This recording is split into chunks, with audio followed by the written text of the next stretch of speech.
We have just listened to And One by E-Spirit, which is the moniker of George Clanton, a pretty well known vaporwave artist on the scene, and almost the same age as me.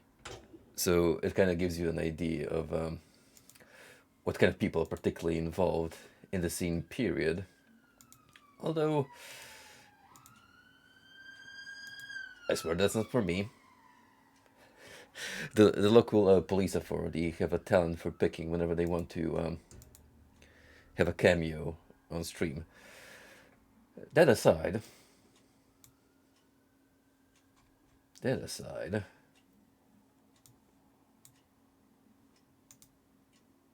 oh yeah,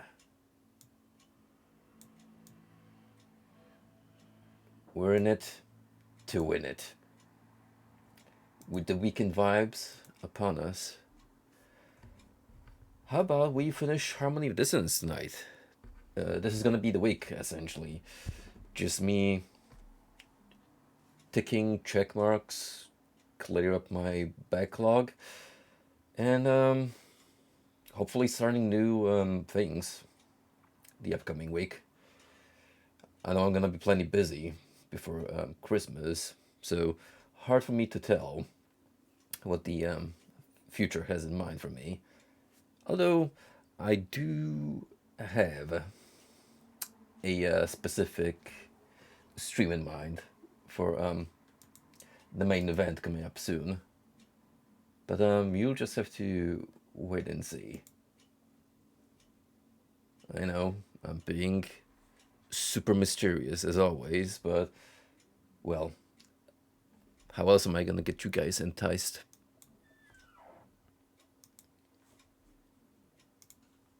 Now, let us get the game up and running. And then we can make our plan of advancement in this advanced collection.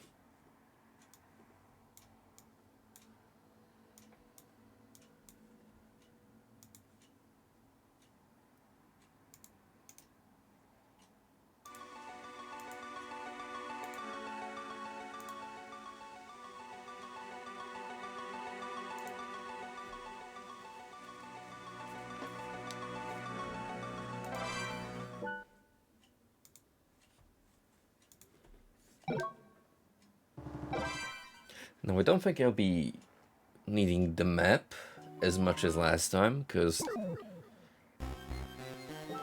it was only one little bit that had me confused.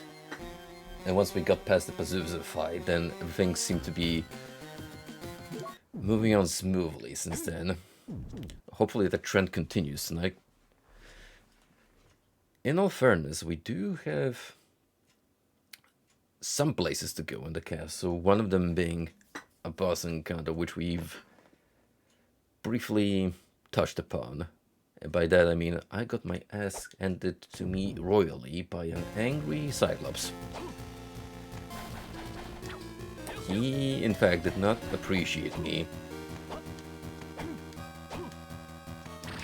moseying around the castle.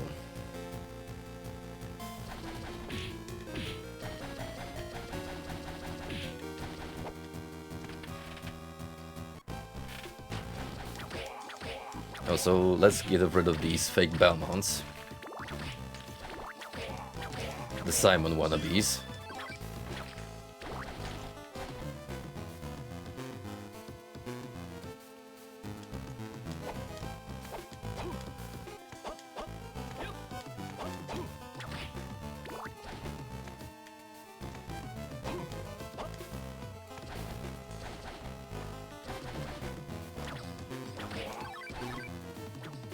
Again, I don't know what the owls have against me. They just suddenly decided that they want Juice dead.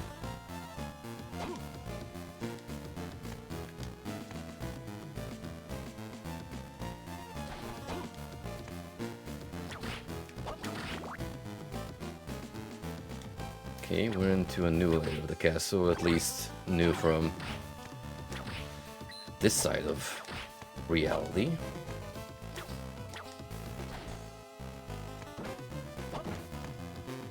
Oh.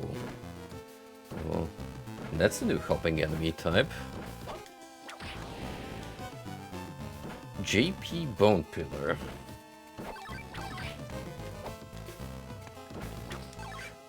I highly doubt the JP stands for Japanese.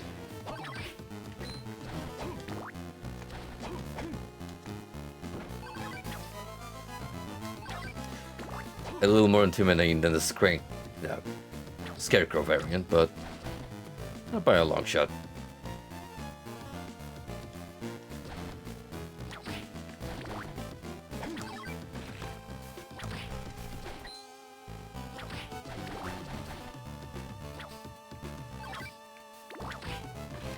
This lad is one of the first largest enemies you encounter, and he's kind of a pushover, sadly. A shame, really. I do love me some skeleton representation in video games.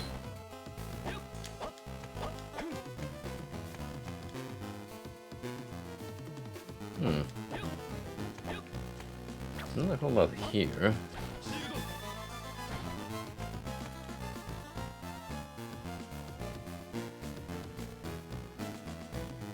Although there is another passageway here.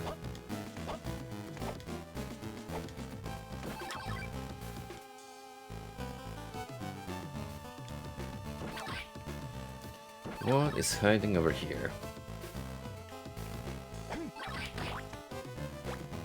A turkey. Nice. Oh, and a heart upgrade. I was about to say, why on earth would I be even going this way?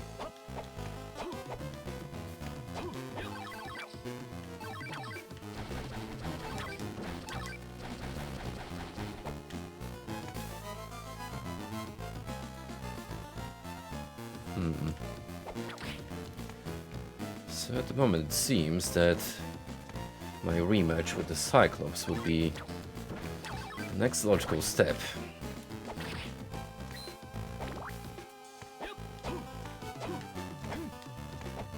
Which means you're gonna see me get brutally mauled by the one-eyed giant again.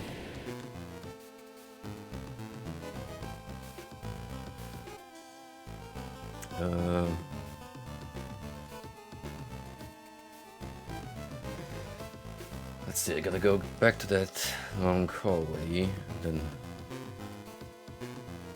to the leftmost, and then left again.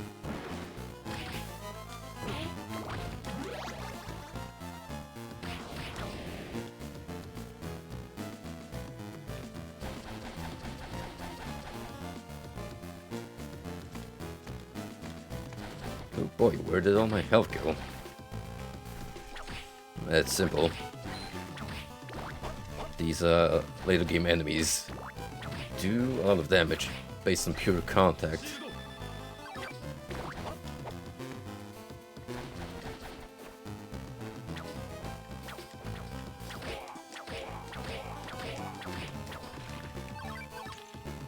Well, some of them get pretty sturdy. Hey, more stray cooked bird.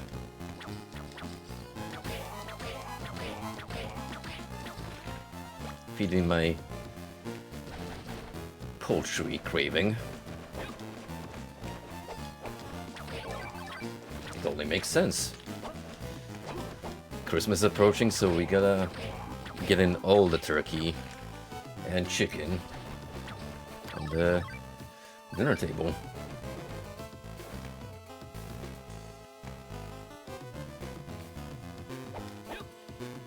Well, come to think of it, turkey is not much of a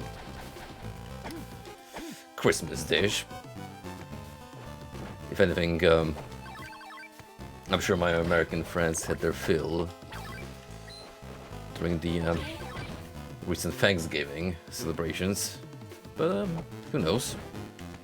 It all depends on the household, really.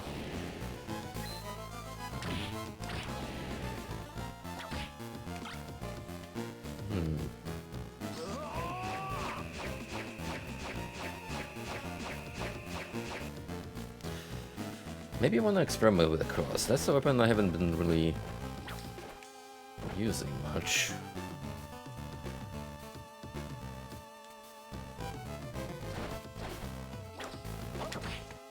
Okay,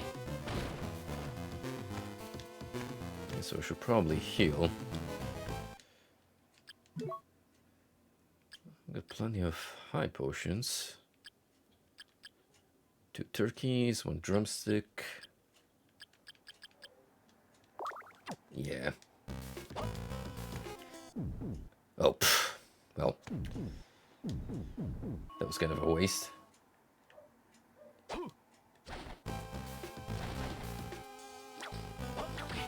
I farmed that off an enemy. But this might be the other way to the Cyclops fight.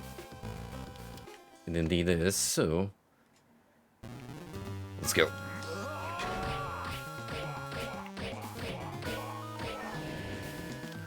Oh, this might be the solution. Look at that damage. And I can spam it too, as long as I have the mana for it. Which I should do sparingly, given, you know, you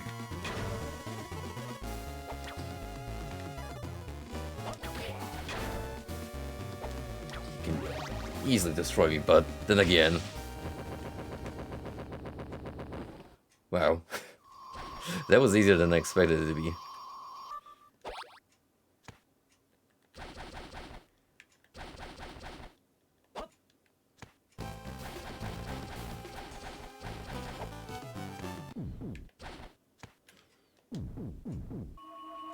Alright, another boss down.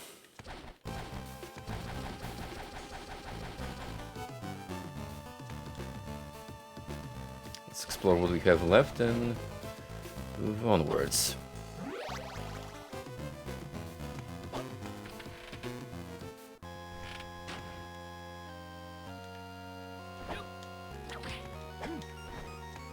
It just kind of struck me that this brigand sprite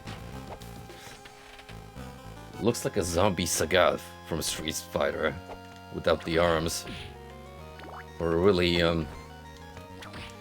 unique SMT enemy, even for that series standards.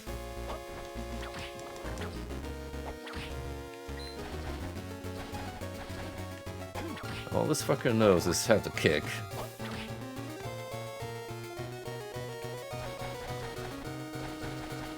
Going Muay Thai on my ass.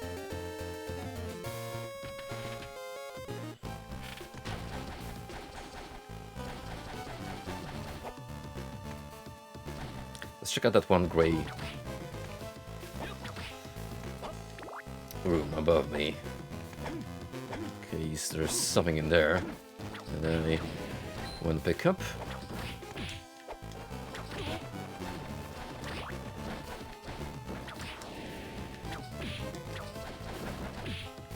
Oh, you guys actually freaking hurt a lot.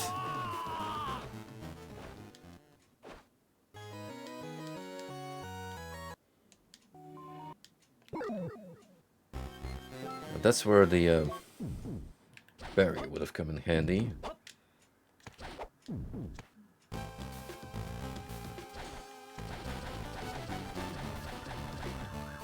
That's fine, I have a close proximity screen clearer. So my survivability should be quite good. What do I want? Bullet tip. Not really feeling it. The projectile that shoots out doesn't deal a whole lot of damage. Bluestone, for the heck of it.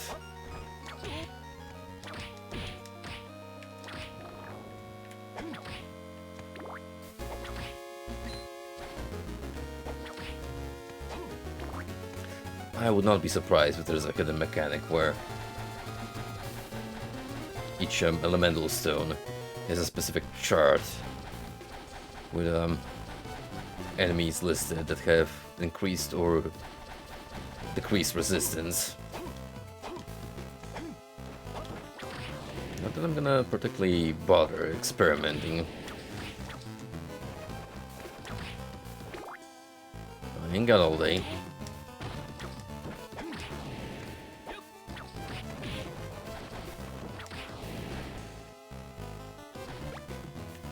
Instead, I shall nick this full heal and move on.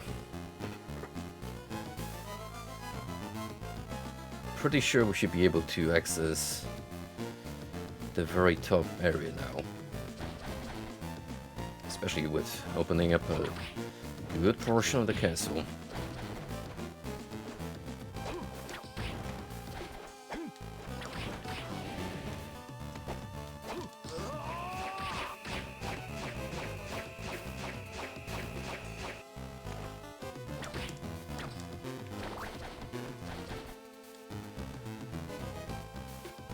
How do I want to reach that area?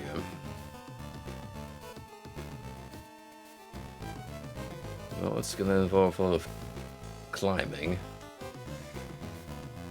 in a sort of spiral pattern at first.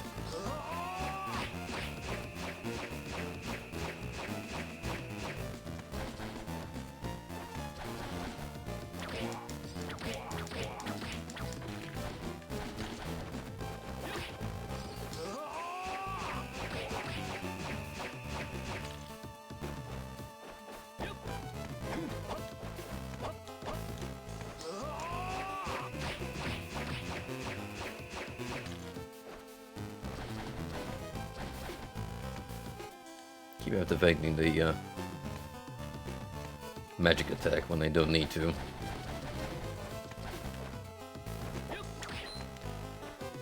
Just comes to show that overlapping motions aren't an exclusively fighting game problem.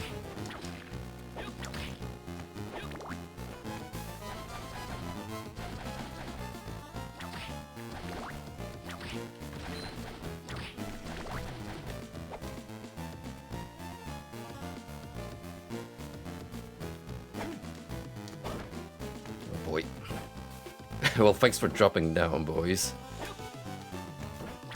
Saves me a lot of pain in the backside. Pretty sure their position resets after they drop down, however. Which is a shame.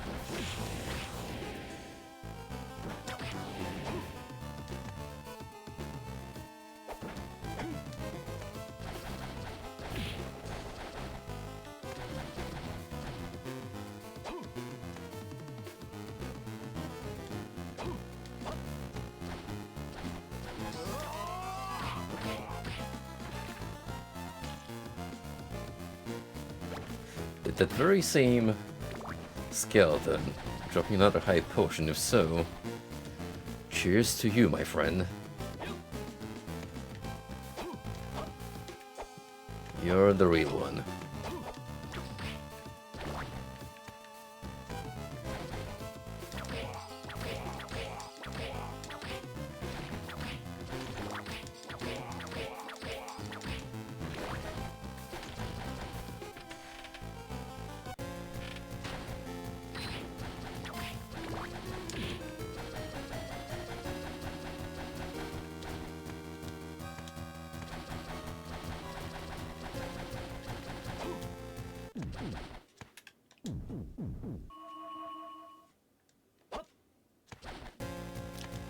Alrighty, we're back to the starting point now for the climb up, which is going to be made easier because of two elevator shafts on the way.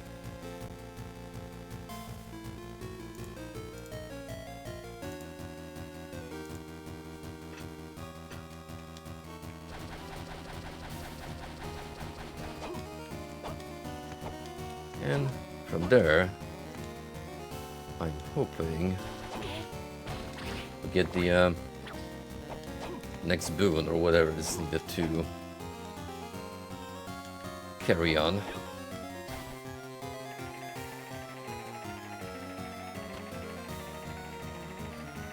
I've only found one bit of Dracula so far. His eyeball, I believe. Let's see. It's gonna be in items or relics. Eye of Lead, one of Dracula's body remains, has the power to negate curses. Wow. No more curses? Sign me up. Maybe we don't want to bring back Track. Maybe I want to hold on to his bodily remains.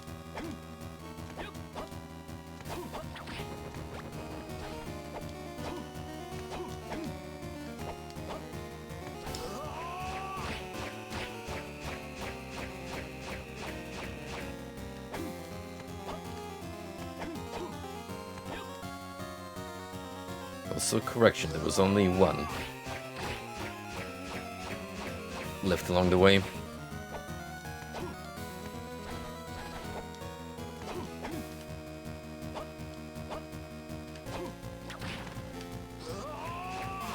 Can you stop doing that? Not even pressing up when I'm attacking.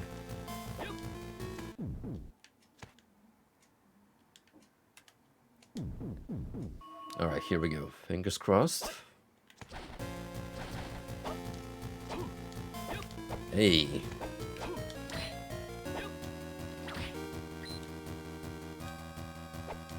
No barrier this time, in the way.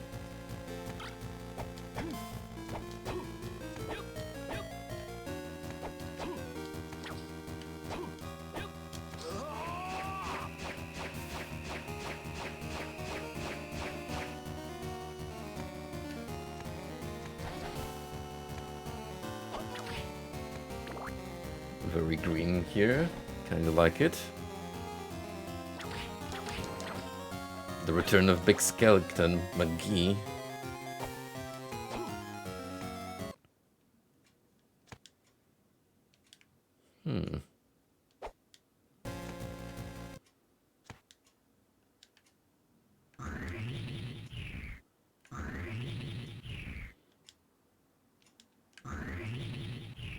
Well, that's nice. I can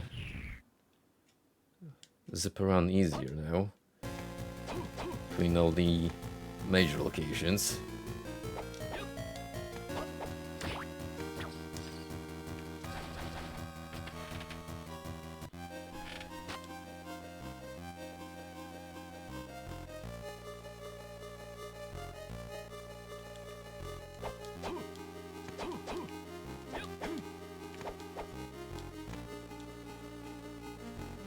Okay, so now I'm back here.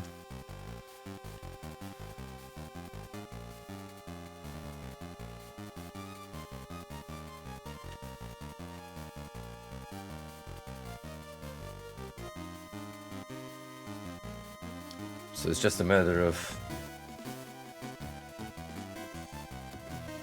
checking all the different castle layouts and figuring out where I can go on from each.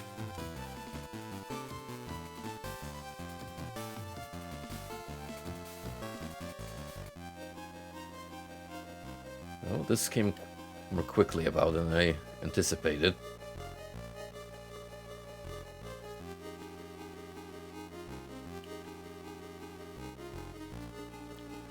That said, I still do have some ideas as to where I could take my steps. This should help a little bit.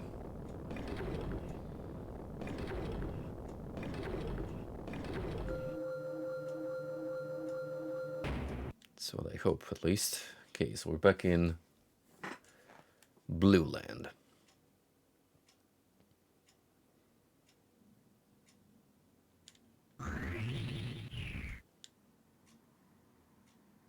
Oh, that's exactly where I wanted to go.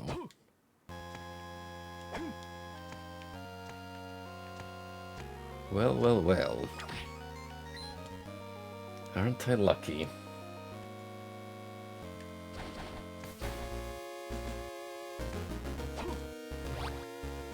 Platinum tip.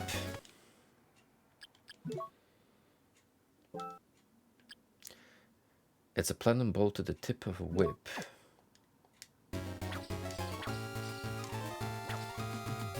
It does, so I assume that's like another physical damage upgrade.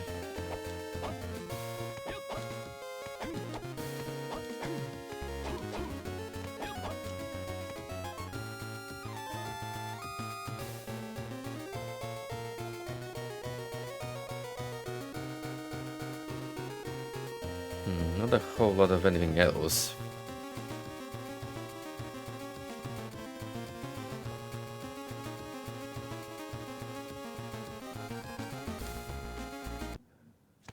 Well, at least with this ability to teleport around the castle, I am able to cover ground more effectively.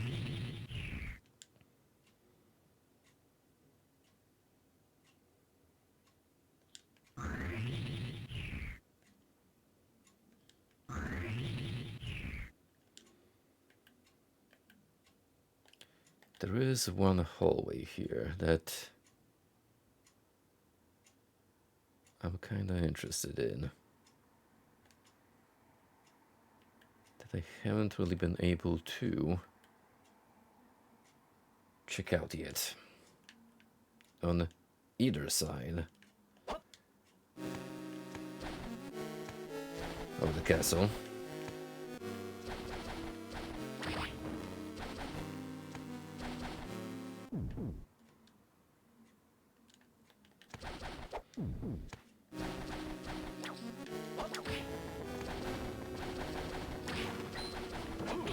Let us investigate.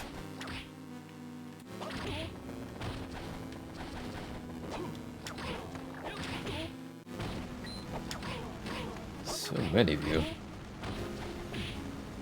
Sheesh. Take a hint.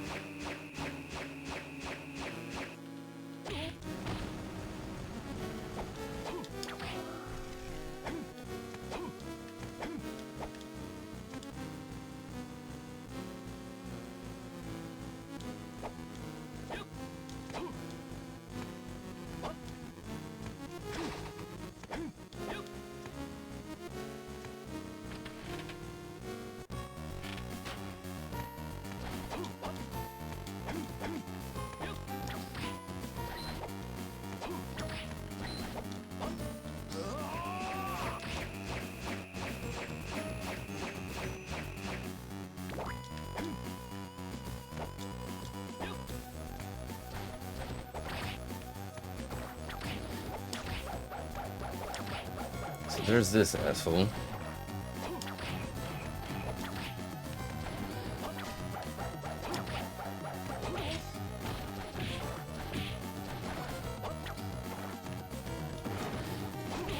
And clearly there's supposed to be something more, according to the map here. But I cannot get past this barrier here.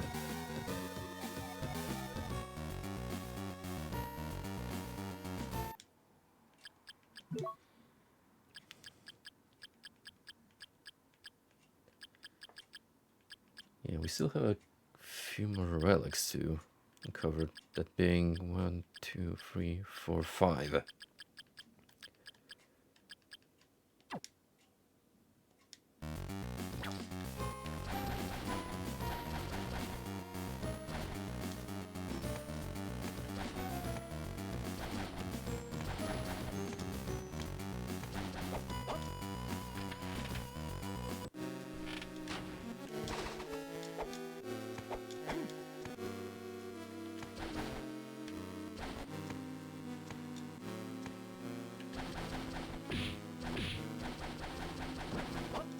Fuck it. Just dash my way to the save room, because I have no patience to deal with those mobs over and over.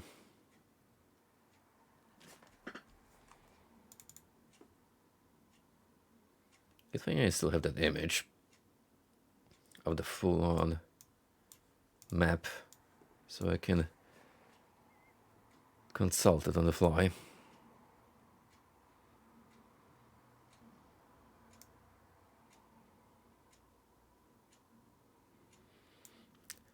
There's definitely something there, by the way. Just, heck if I know how to get it.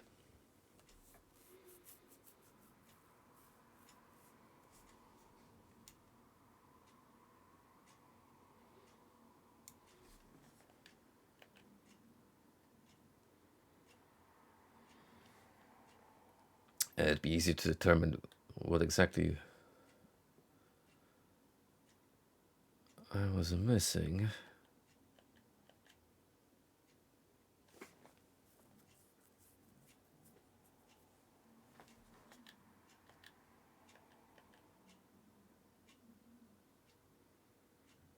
Or there's that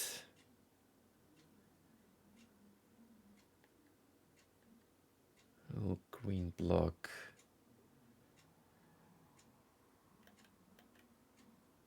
I don't have on the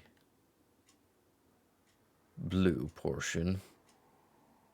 I know I'm speaking in very vague terms, and you might not catch on with my trail of thought, but trust me, I am brainstorming right now.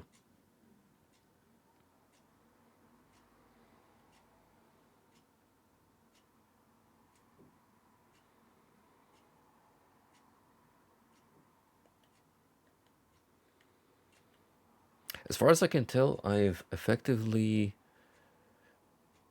destroyed a good number of bosses.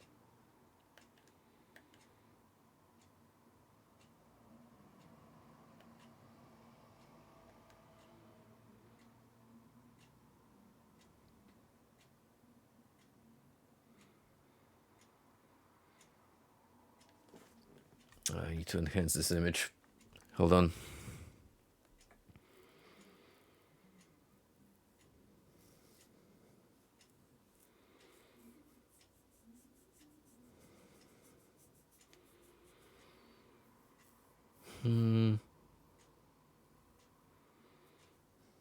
Guess it'd be easy to determine just where are the missing bits of Dracula that I need to find, huh? Sure enough.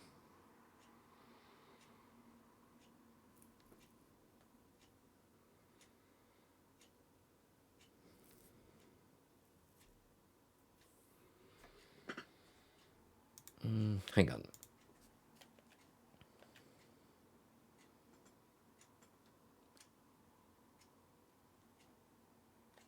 I'm currently over here, right?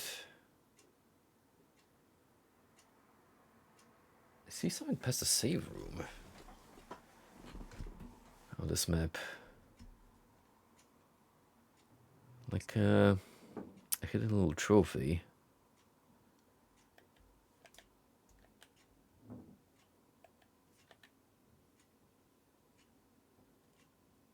Okay. Let's try these two possible directions.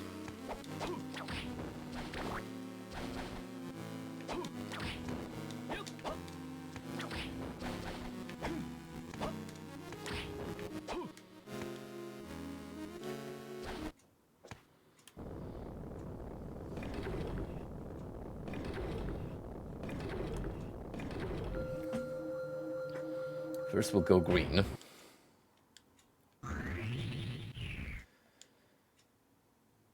And yeah, that's relatively close enough.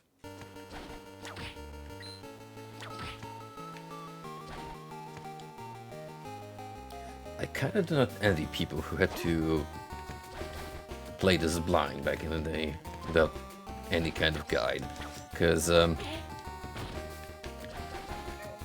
is a story follow-up to Simon's Quest. It sure as heck doubles down on the cryptic sense of progression that its spiritual influencer has established for itself.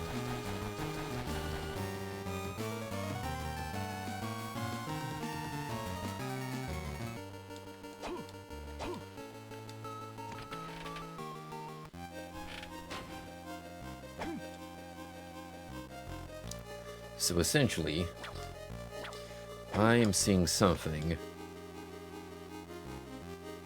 right between this room and the safe chamber on the opposite end.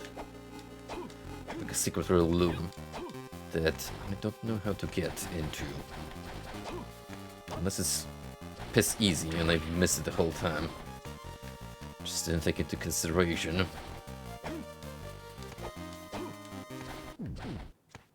Oh. Right. Can I knock that out? With the crushing stone?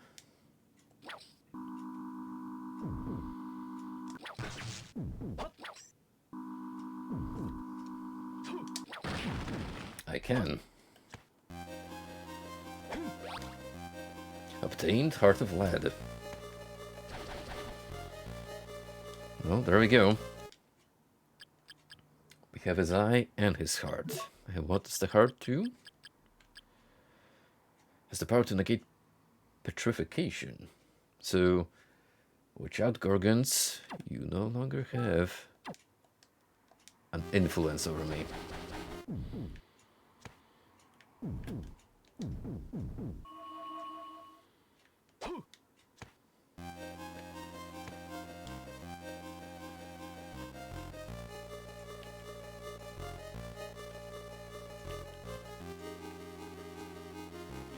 So you might remember the big room at the bottom right, where we raced against a steel ball for rewards.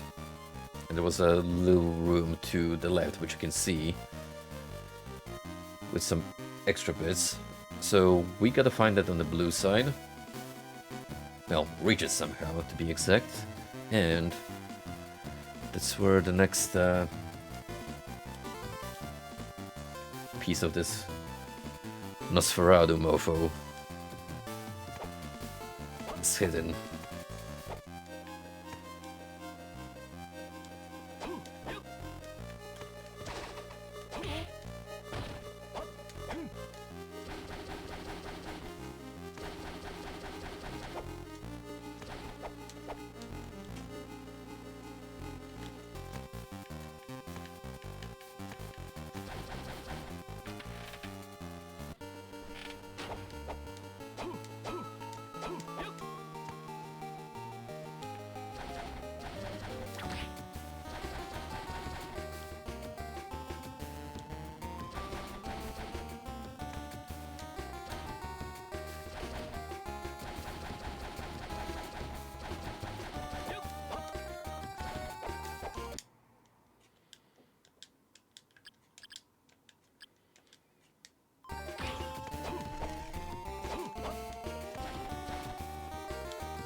Too far.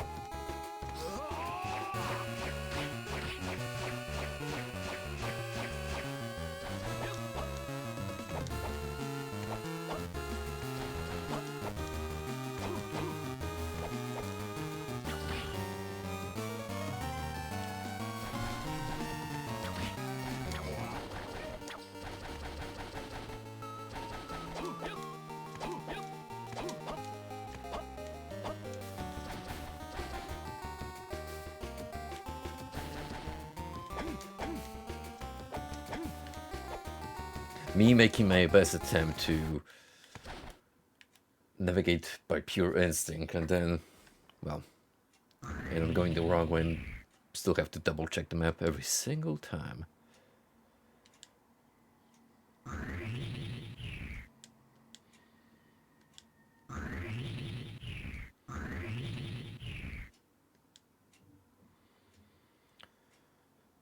Frankly,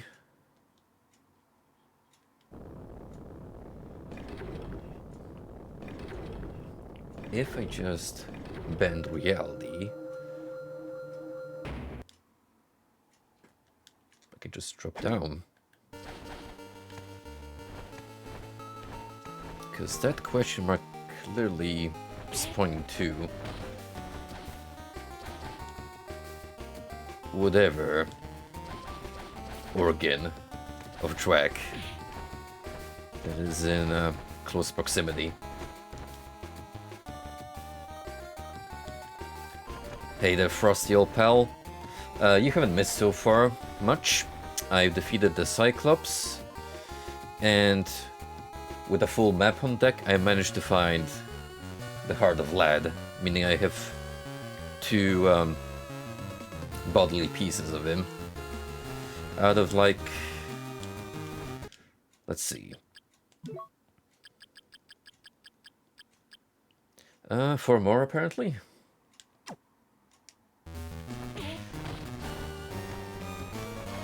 So now comes the exciting part that everyone was waiting for, meaning I have to run around and look for secrets. Except unlike Doom, there's not a whole lot of wall humping going on.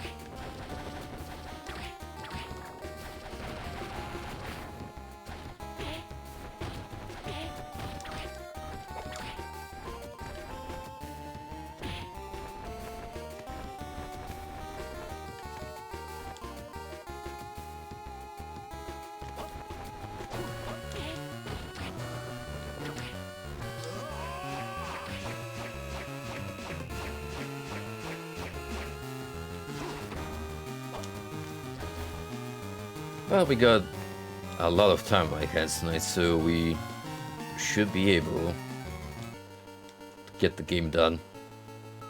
I like how this is a dedicated flea man room, by the way.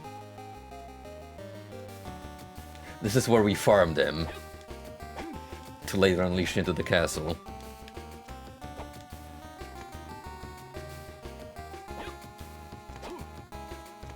That's like one of those Minecraft farming pits you do with a spawner.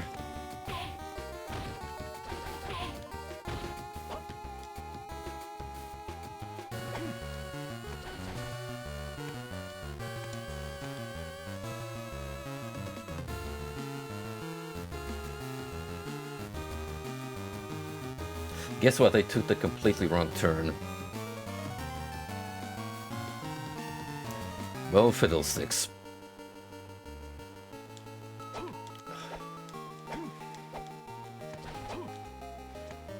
This section particularly aggravates me because of the abundance of corridors and tiny little passageways that you kind of have to squint your eyes to notice. Also, harpies. I'd like to engage in physical contact with me.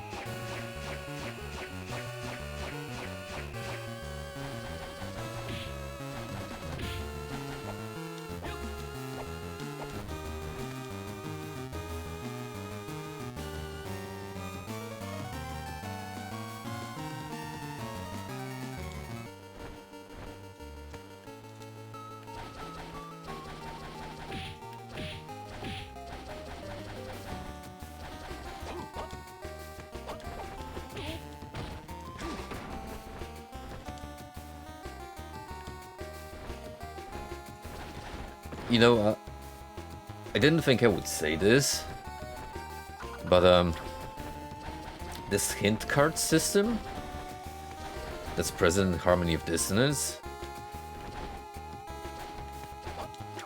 It's actually a downgrade from the way Simon's Quest would try to throw advice your way, but just talking to the townspeople, because at least they were easily accessible to one specific location. Here, everything is just kind of thrown around the castle.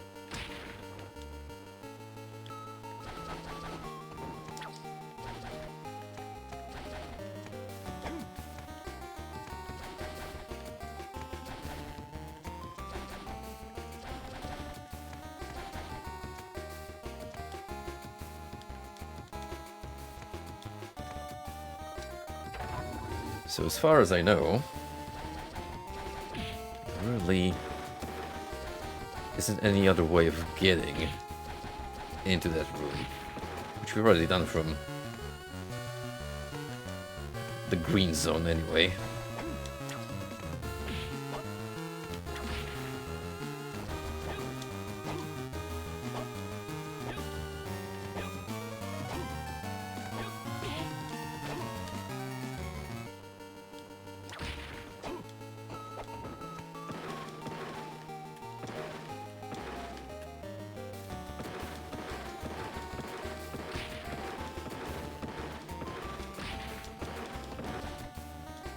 See, no, but this is actually where the race was particularly challenging.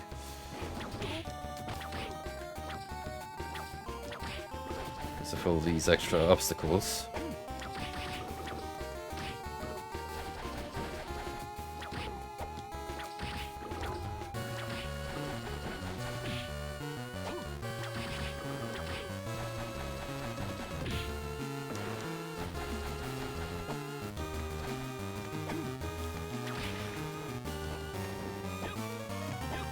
I haven't really noticed until now, but that copy-pasted texture in the background looks like a shitty desktop artwork. That's like something I would make by just clicking on a small resolution JPEG and set it as desktop background, repeat image.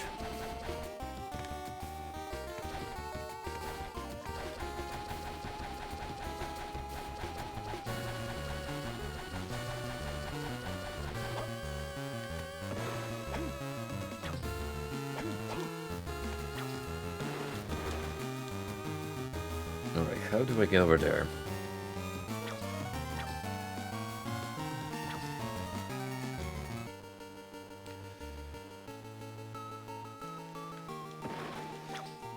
Unless it's not from here, as I would suspect, but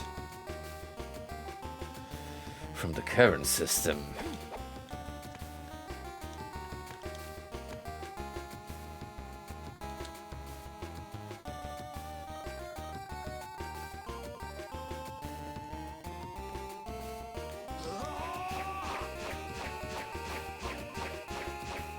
Please stop doing that, thank you. Ugh.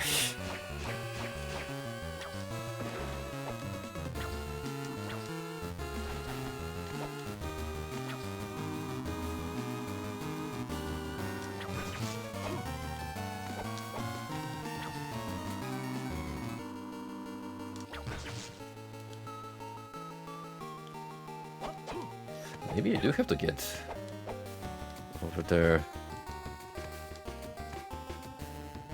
from the luminous cavern.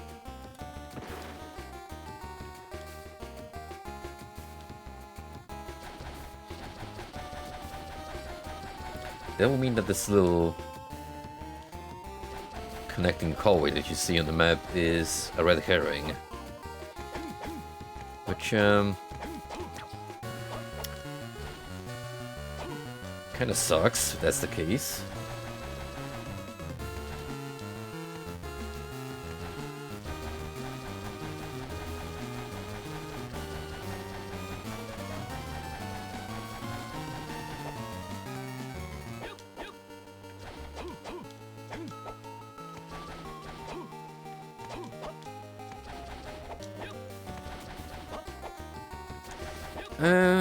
I don't really want to pull up a guide necessarily unless I absolutely have to. It's just not a particularly exciting way of playing video games, period. But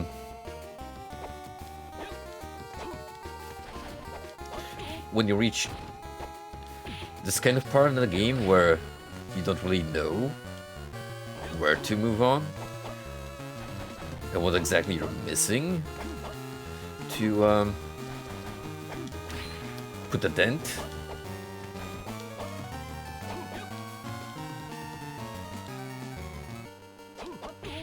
Let's face it, in this kind of scenario, no one is having fun.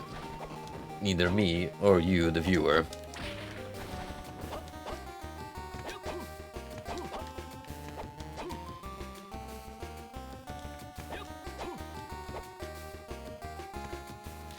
It all goes back to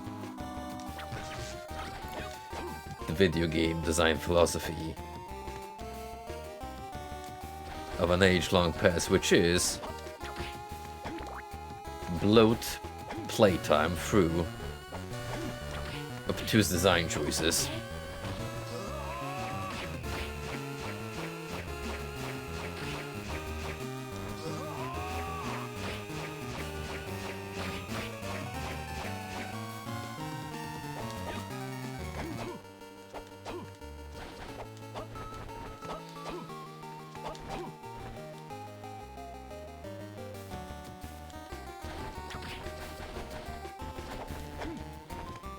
But fine. I shall humor the game for a little bit.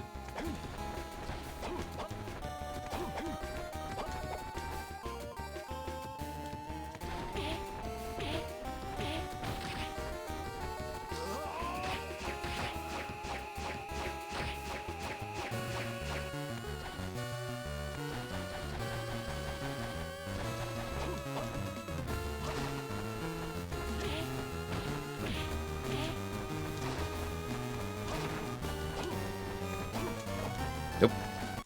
Can't be bothered. Thank you.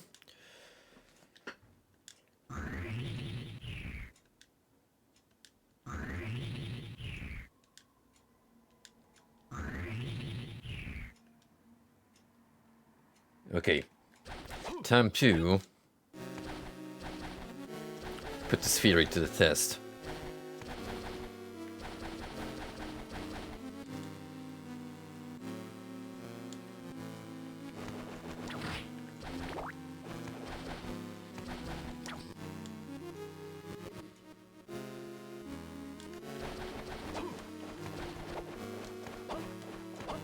Hello there, Ronan. Hope you're doing okay on this lovely Saturday evening. It's only 1 week away till Christmas, my dudes. You all spending it with family?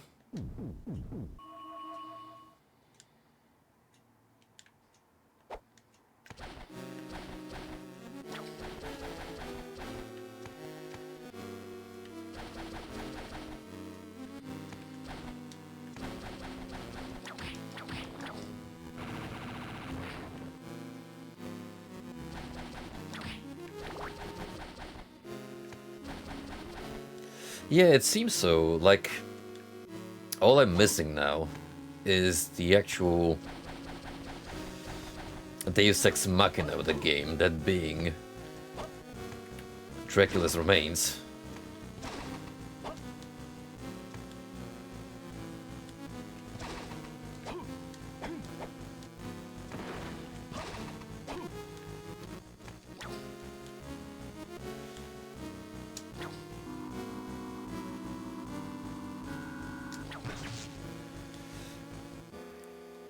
I don't know how to get in there.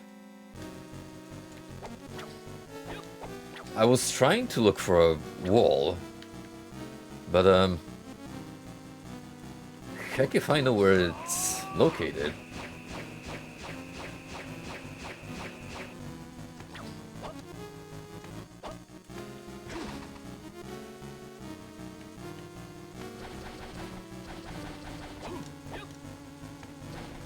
Visible wall. Slide down into it from there.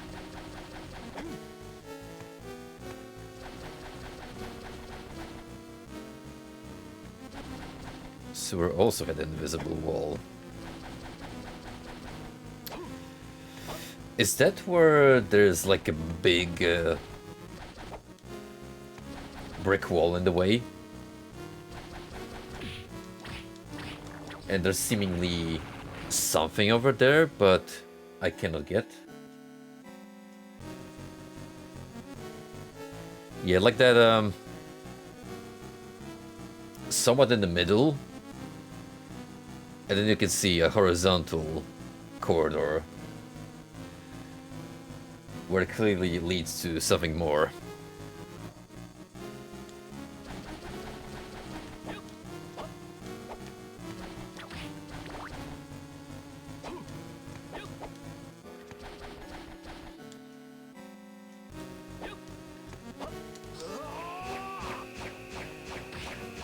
This has to be like a direct Simon's Quest reference in terms of obnoxiously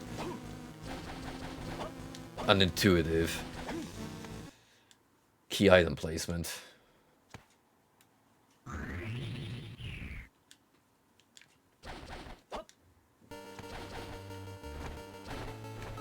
Well, at least they're not making me crouch and wait for a tornado to show up, I suppose.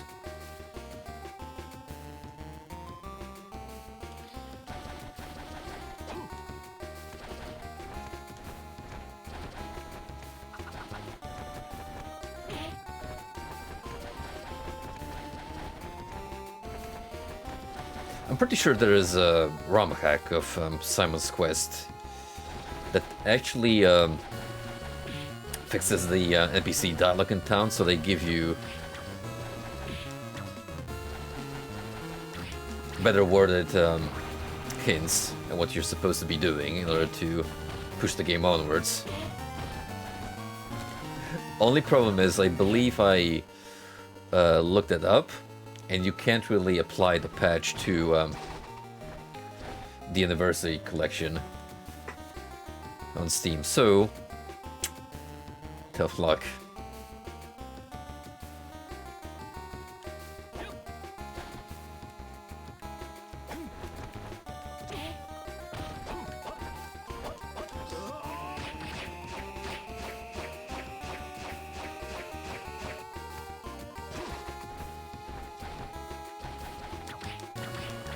I'm pretty much gonna be home for Christmas because, well, my entire family is here.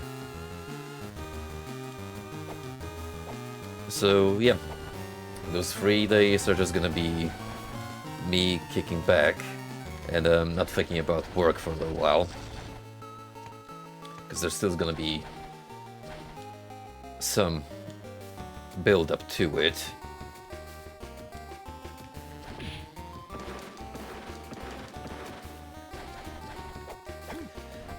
Pretty much a good chunk of this week, and that like 4-day period between the 27th up until New Year's Eve, we're gonna be spending on wiring up a fast food shop in downtown, the most exciting place to be working in as a contractor. Because you really have to spend a hefty amount of money just on entry fees alone.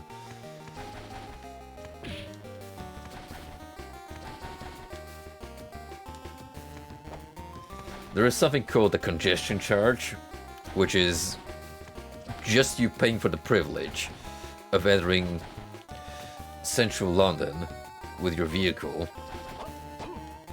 And then we have this ultra low emission zone bullshit, which is the local government's attempt at making the air quote unquote more breathable. And their way of doing that is essentially finding cars with high diesel usage, so all the older models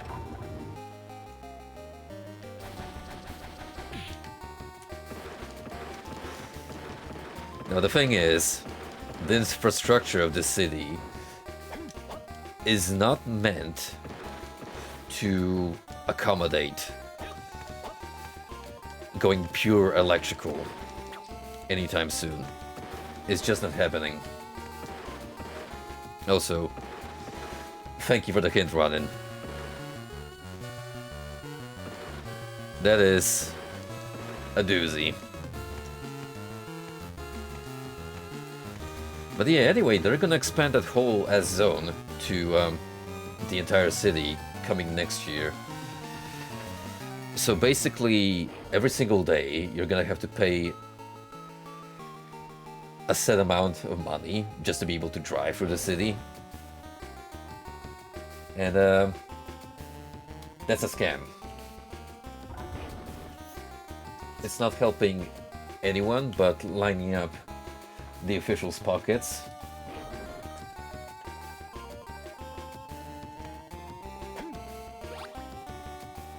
That's a big ass tooth. Where am I? Why do we have such big teeth?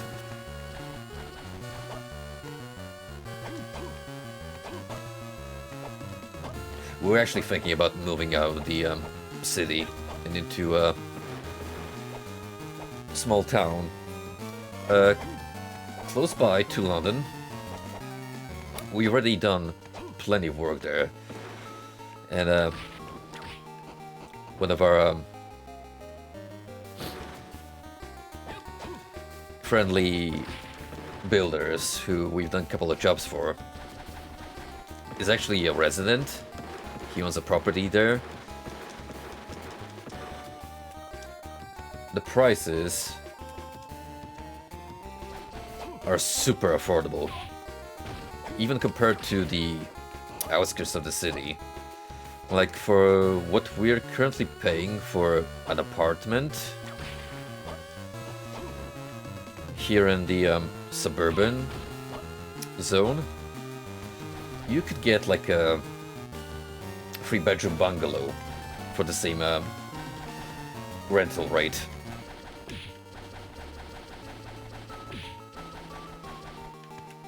The only obvious downside is accessibility to goods and stuff.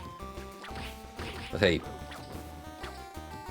worst case scenario, they got a train station, so getting back to the city for like leisurely purposes is not that big of a deal.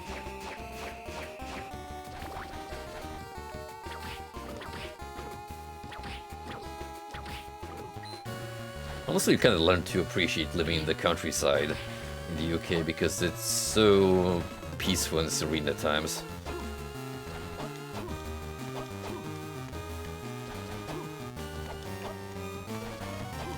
Especially like the really out there small communities that really they only have like one convenience store and a pub.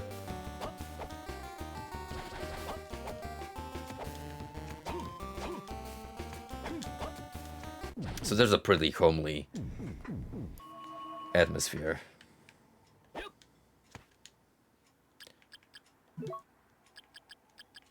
What tooth do?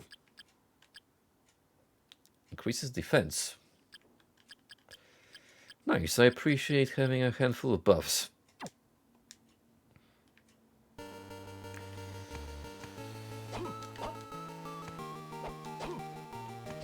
Okay, so the sewers also have an invisible area.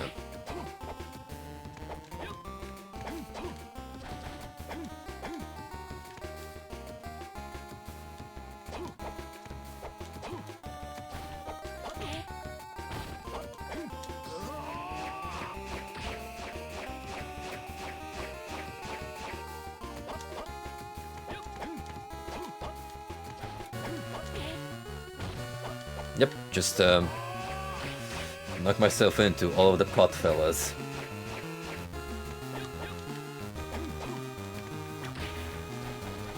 Gotta love me more ceramic fella representation video games. Arahabaki still the go though. Physical damage resistance. You can't go wrong with it.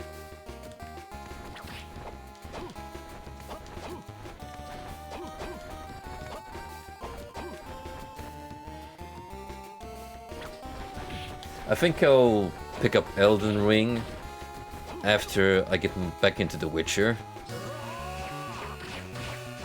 Now's the goodest time as any with that new next-gen update that came out, oh, like 3 days ago.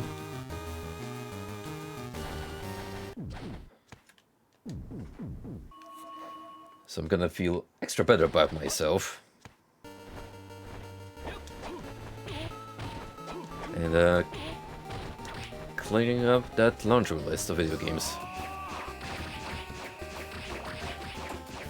What do you mean it broke the game?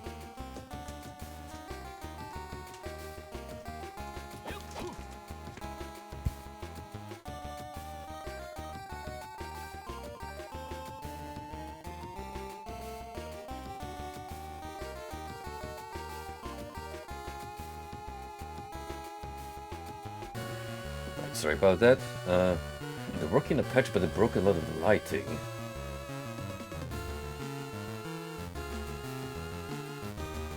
Oh no.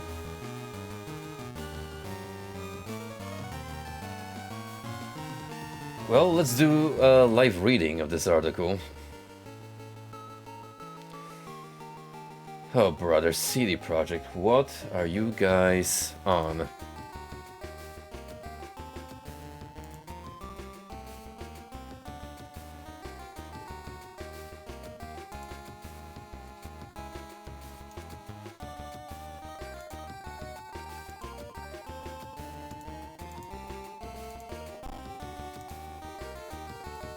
The Witcher 3's big new gen update is broken, causing crashes and performance issues.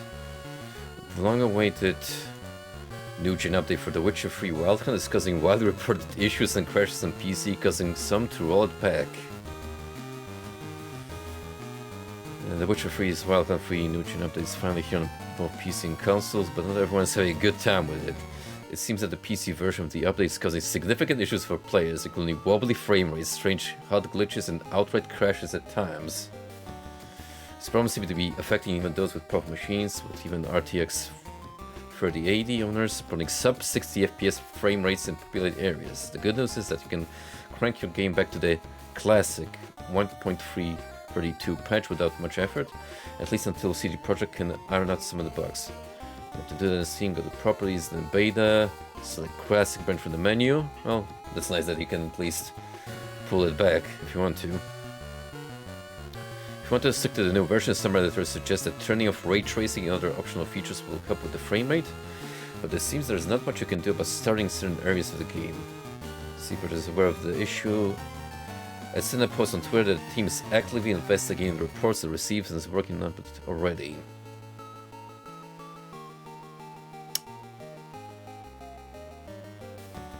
Well, that sucks. Guess I'll wait a little bit till they introduce another patch.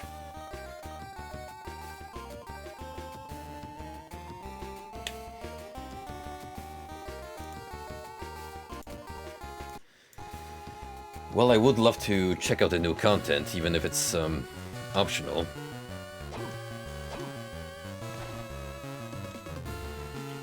What I'm kind of worried about the most is that inevitably some of the mods I had are gonna be fucked, including the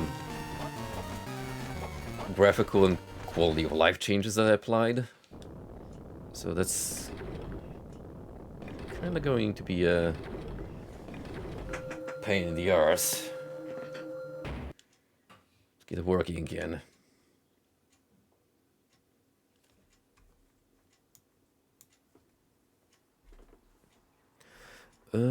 Hang on. I need to do this from the blue zone.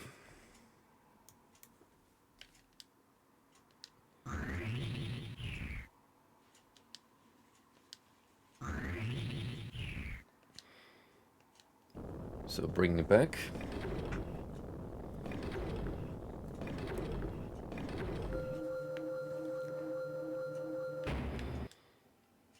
Speaking of The Witcher, I actually finished season 2 lately. It was okay overall, but definitely didn't hold that magic that the first season captivated me with. I don't know if it's a question of how it was directed or whether they just reached that arc in the story where it gets a little more political and there's a lot of subplots to cover.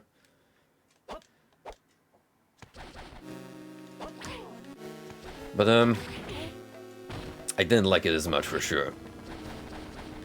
I think the first 2 episodes were the best.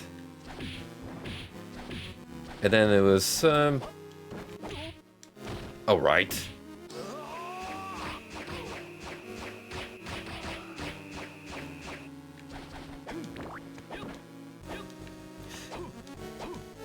What's really funny about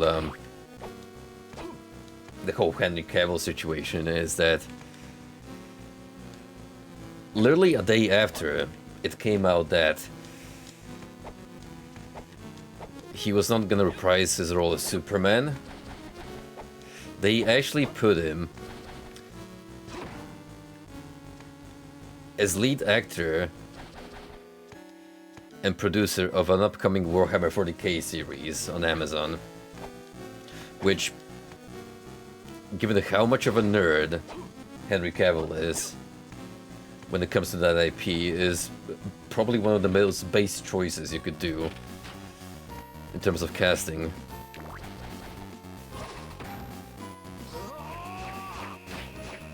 And indeed, the Games Workshop did confirm that they do have a deal with Amazon. So yeah, now Amazon is working on, let's see, a Fallout series, Warhammer, and God of War, I believe. So they have a lot of IPs covered at the moment.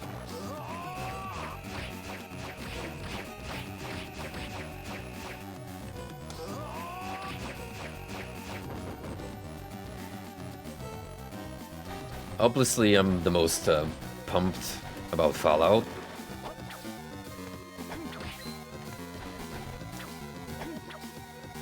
But I don't know, if they manage to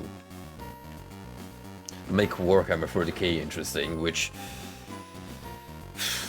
the biggest disservice they could do for a TV series adaptation is just tone it down to make it more appealing to the mainstream.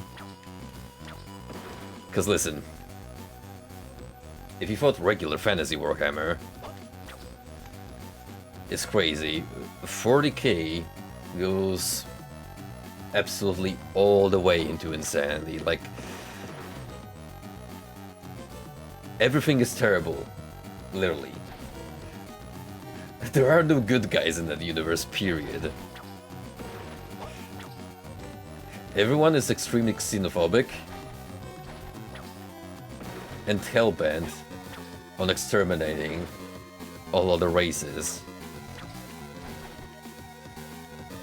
So yeah, this is definitely catering to a specific crowd.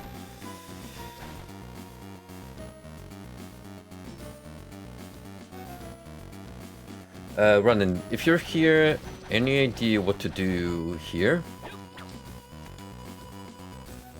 This is the location I mentioned earlier, where I'm quite not certain what they expect of me.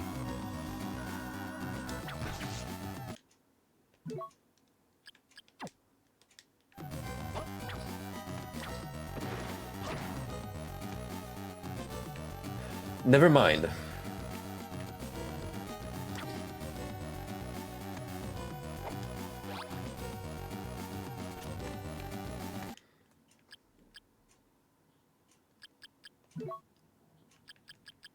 You know, maybe I'm glad we don't pull this shit off anymore. Maybe it's for the best.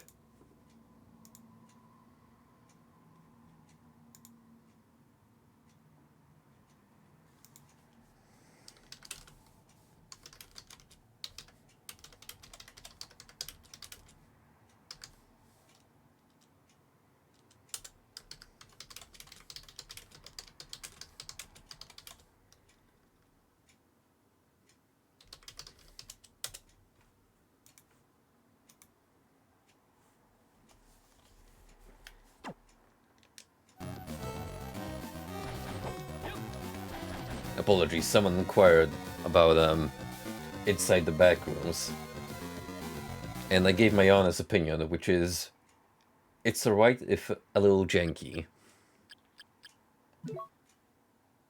I should probably just refer to the playthrough we've done, Frosty. That should give the person in question a real answer.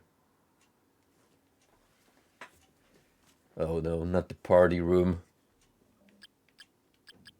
You know, I still can't get over the fact that the best location in the game period lasts for a whole 3 minutes if you're efficient enough. That right there is a big disservice. One of Dracula's body remains increases strength. Nice, so now we got a greater kick to our attack.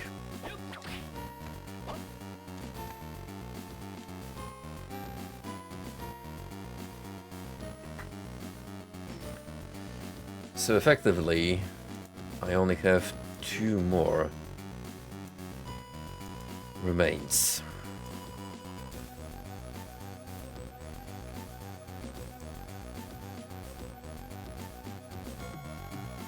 One of them is close by the entrance, which I figured out, and I don't think I've attempted to go back there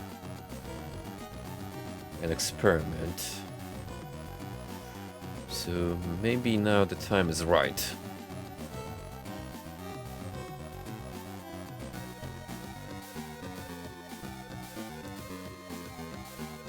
What about the other one? What else am I missing out on?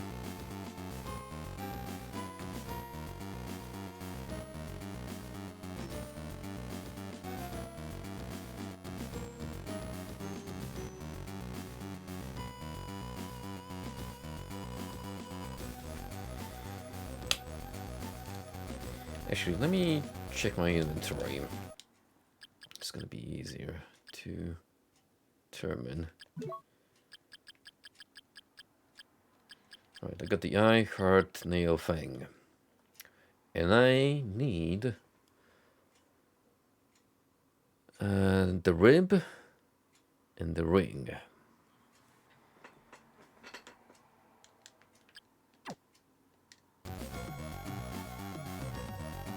The ring is in the blue zone.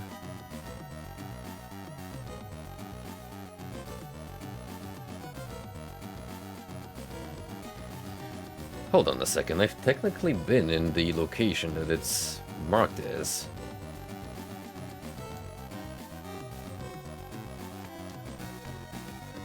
Did I forget to pick it up somehow? Or was I just not able to do so?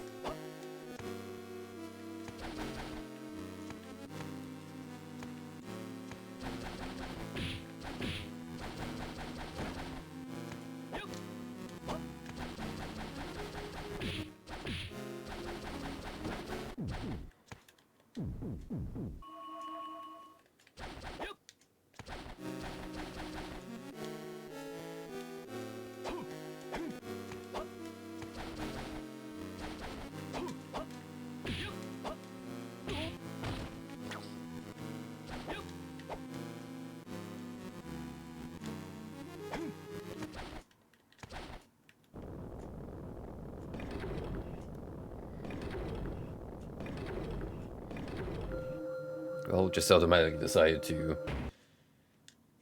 change zones.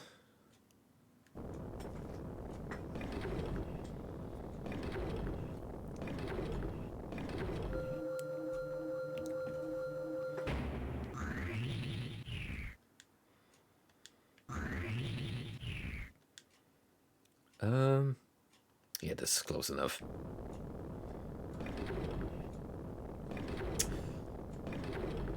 God damn it. Tell you what, I am not touching the analog anymore, because The game doesn't like that, clearly. It's super sensitive. No wonder why this was made with the D-pad in mind.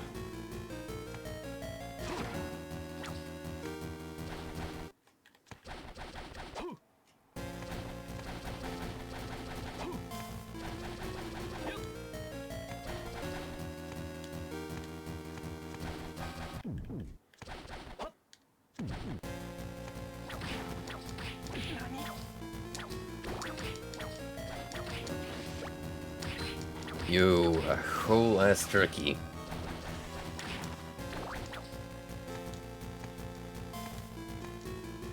I literally just robbed that lizard man of his lunch.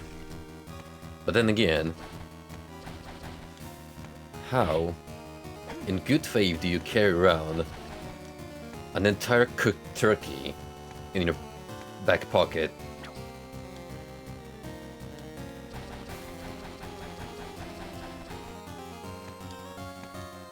I mean, who am I to judge? Maybe the man just has an appetite.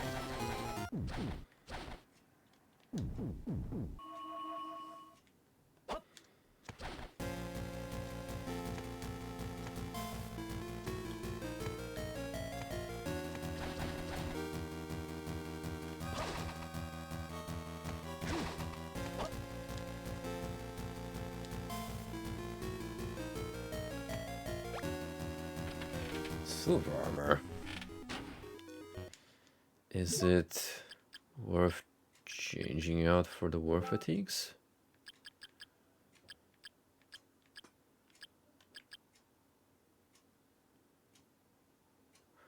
Less strength, less int, but more defense. Way more defense. Yep.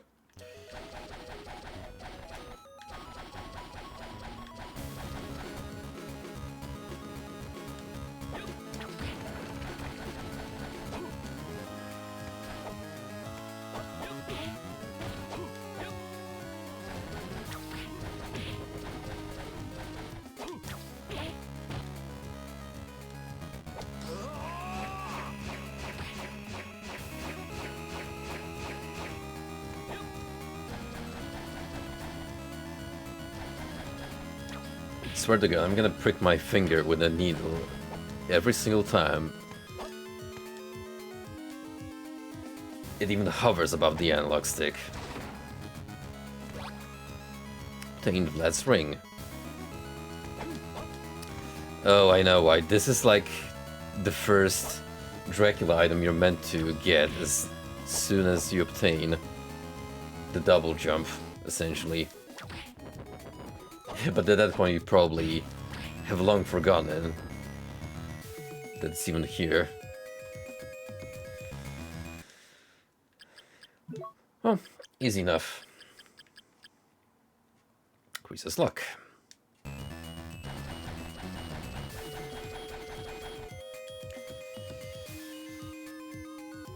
So at this point we're gonna try and get the last boon.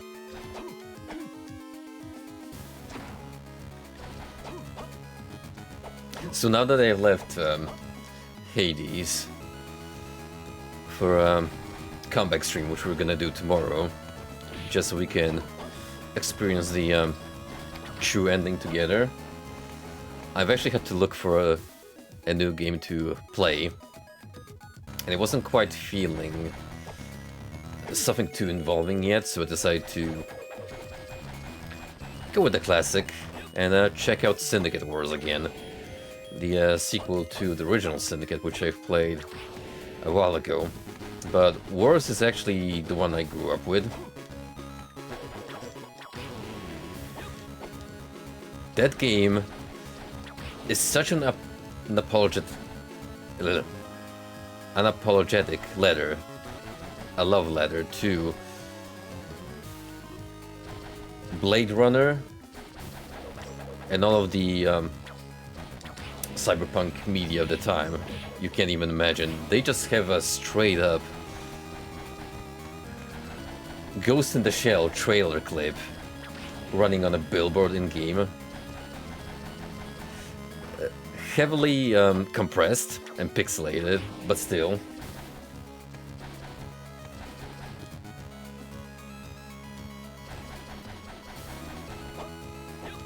That game slaps though. If you don't mind it being a little unwieldy, because mind you, it is a title from '96, so you kind of have to get adjusted to the way it controls.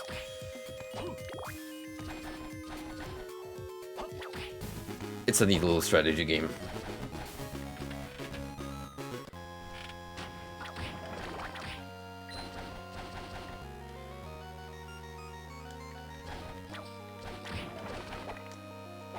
My favorite part about it is it has that specifically 90s way of depicting the future where everything is either super neon or alien looking or just cold, gray, or some other form of dark steel.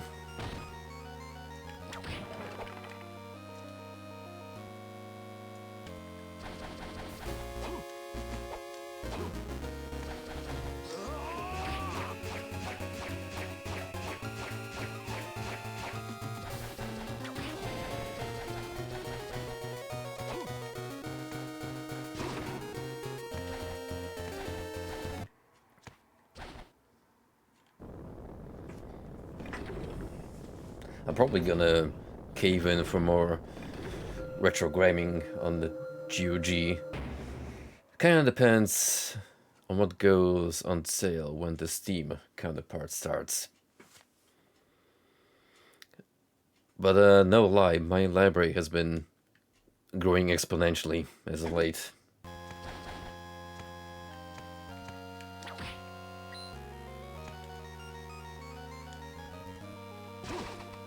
I think I have the most RTS related game material on GOG at the moment, because I wasn't good at those kind of games as a kid, but I sure loved playing them.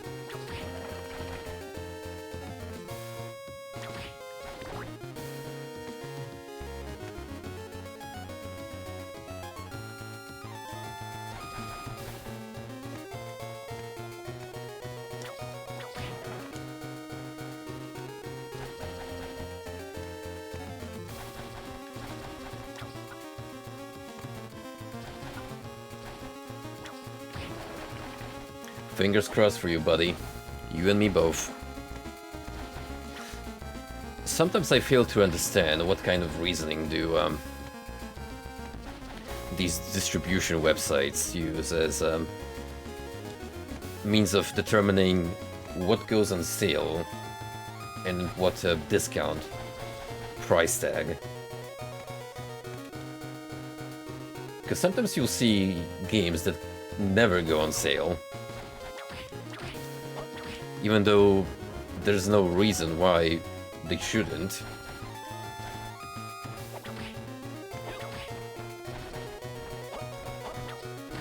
I'm guessing it has to do with publishers. They probably have a say in how they want to handle distributing the games on the platform.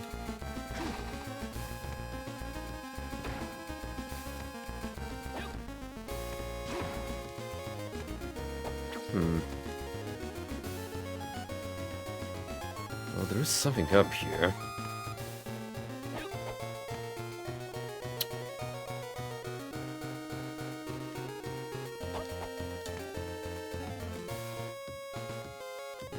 But it is locked.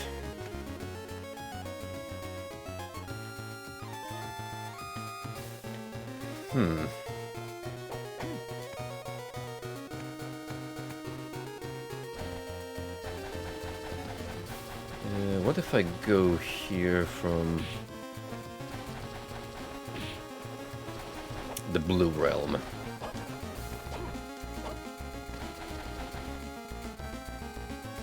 Truthfully, there is another shiny roof like that at the very top of the castle, so maybe the two are linked.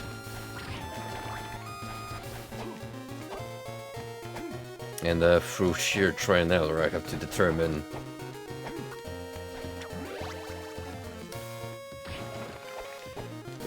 where to get from one bit so I can activate a switch that will open it up. Something of the sort.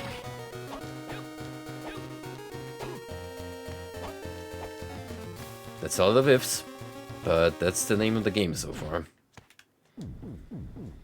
On the flip side, that's like the one big D token that we're currently missing. The D is for Dracula.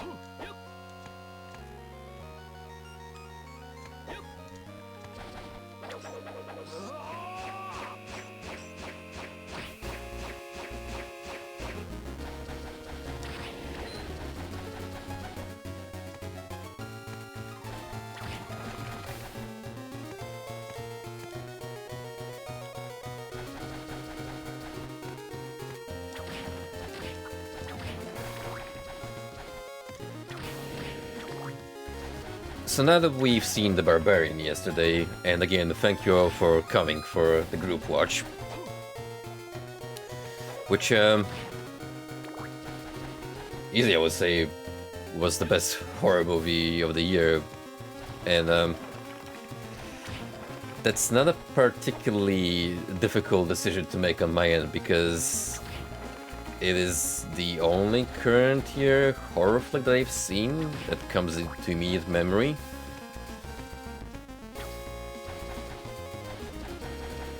But it was good. It actually reminded me a lot of a movie from a couple of years ago with a very similar premise called Don't Breathe, which, you know what?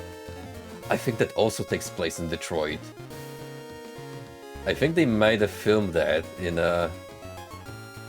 similar locations.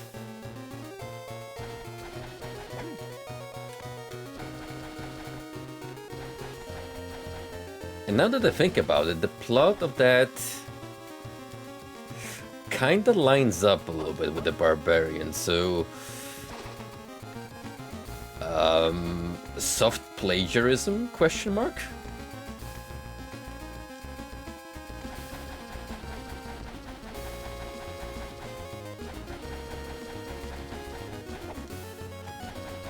Regardless, I'm just glad they got Bill Skarsgård, the modern-day Pennywise, is a main lead in the movie. The dude is pretty talented, and he's actually set to appear in John Wick Chapter 4 as, I believe, one of the main antagonists.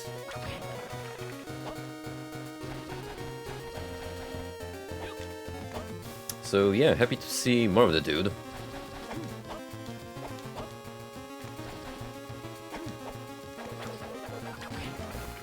But yeah, going back to Death Stranding, if the Barbarian is the criteria we want to use for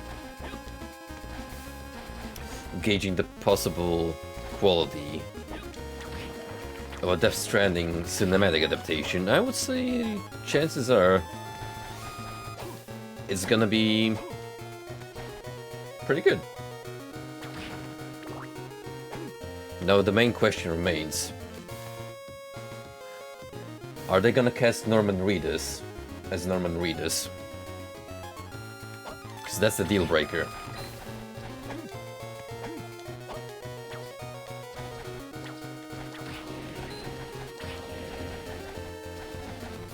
Dude, imagine if Kojima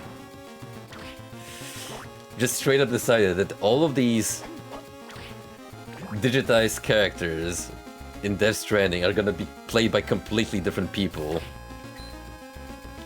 Just straight up pulls a Netflix board decision. That would be hilarious.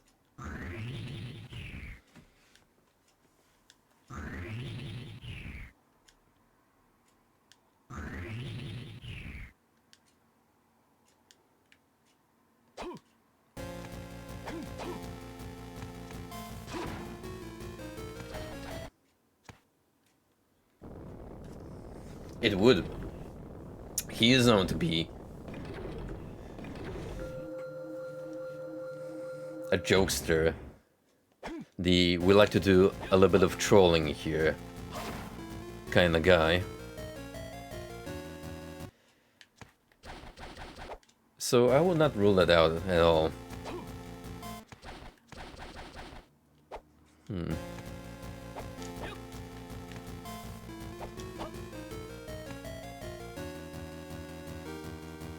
How do I get up there?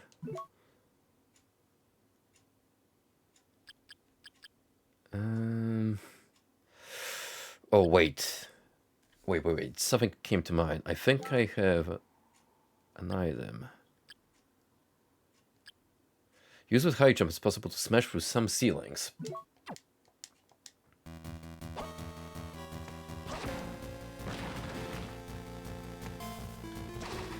That's it.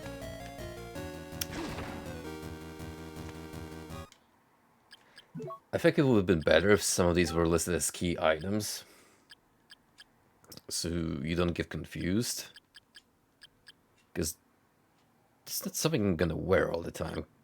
Clearly, with there being better alternatives in my inventory, like leggings, which I suppose are marginally better, but still.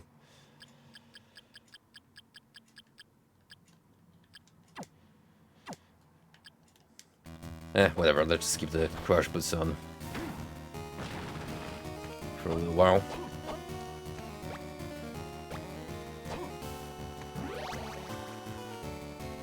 That is a lot of swag.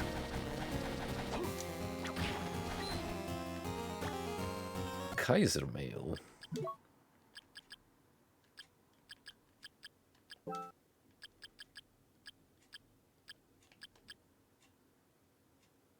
Armor set have been worn by emperors. Just straight up an upgrade. No reason not to put it on.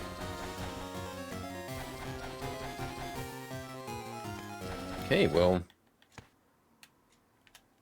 let's go green and check out what's the other side. Or blue. Yeah, blue. I keep losing track of my colors.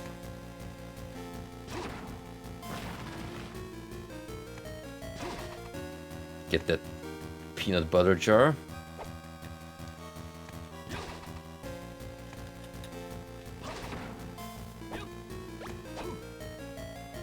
Some turkey. Going cold turkey.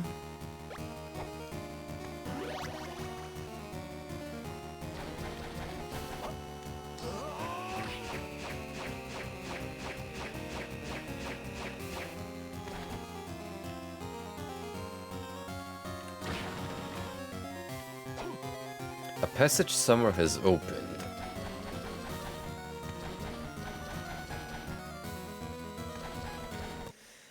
Good old Castlevania. as cryptic as always.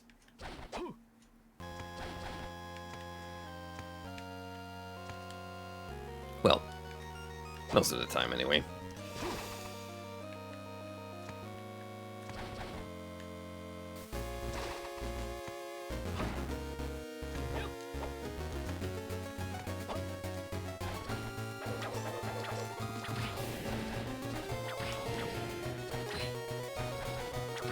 You know what, since this kind of turned into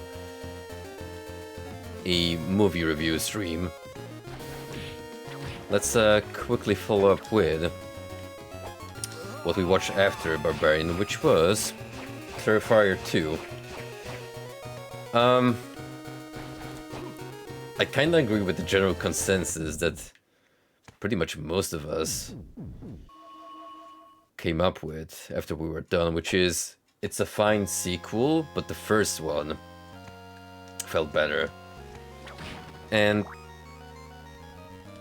while I appreciate the clearly higher production value that the movie had put into it, they effectively doubled the runtime. Problem is, it felt like it did a disservice to the movie at times, because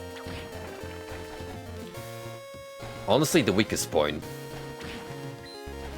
is the story itself, but not so much the quality of it,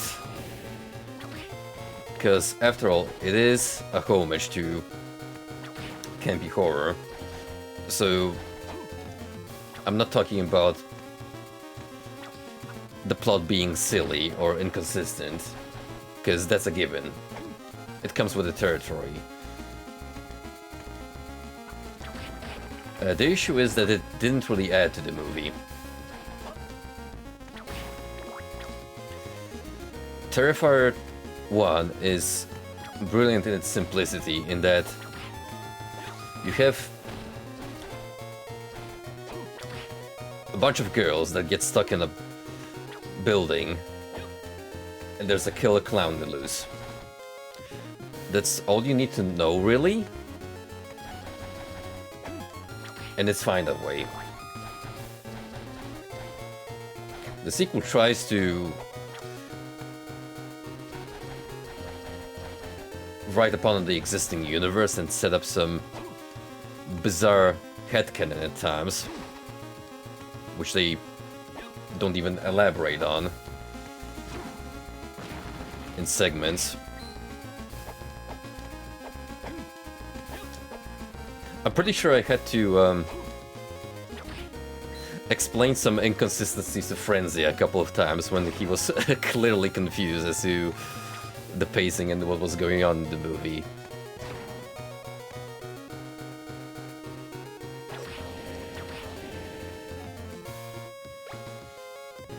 So yeah, they easily could have cut that, but like, I would say 40 minutes or so, just leave some unnecessary development out and it would have been fine.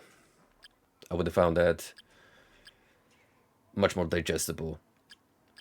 It's still a great movie, just for the fact that Art is an amazing villain. You don't really get to see a whole lot of silent villain characters these days, at least written so well. And I kind of want to see more of that lovable asshole.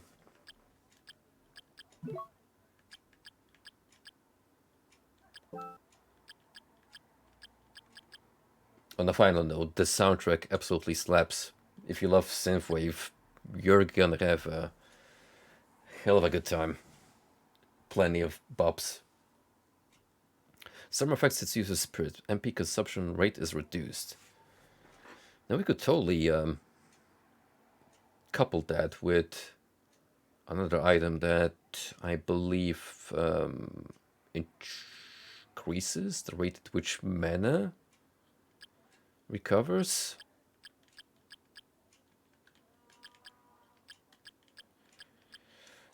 There's some room there for potential cheese.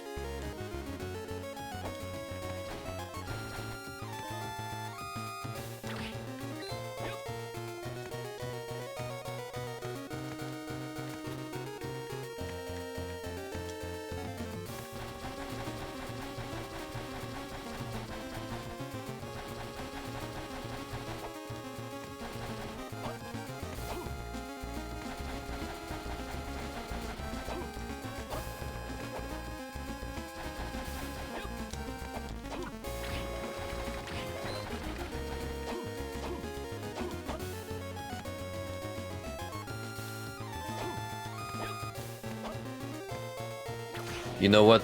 A devilish idea just came into my mind. How about sometime during the Christmas season, we do a watch-along of campy Christmas horror-themed movies, like Krampus. Pull out all the schlock.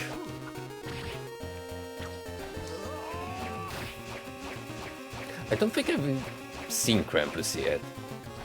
At least I don't have any distinct memory of it.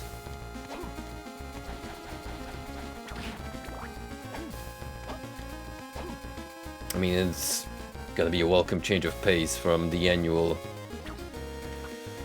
Grinch rewatches. Good old Will for keeping the meme alive.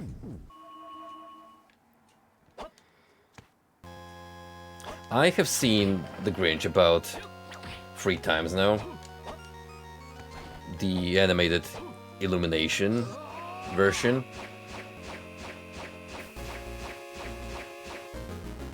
And I keep forgetting what's going on in that flick. Except for the notable scene where the Grinch twerks.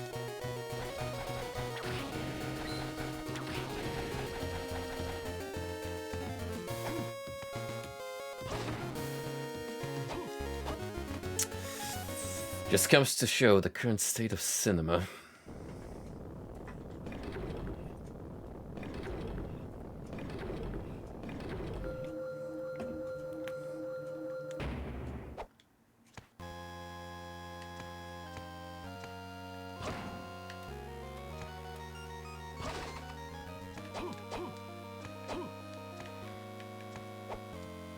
You know what, before we actually go and take on the final boss, which by the looks of it will come up quite soon, I should probably check out on our hangout and place all the extra furniture that I collected.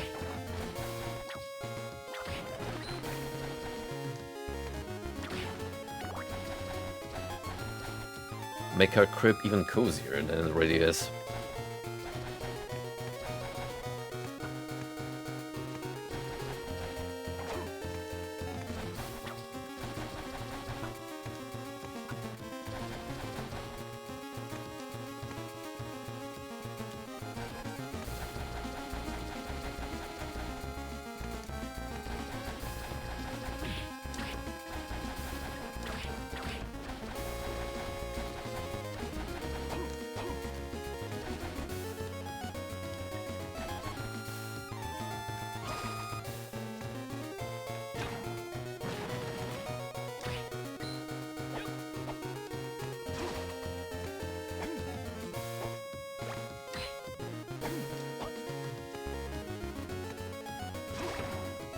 Ancient urn. And the rib of lad.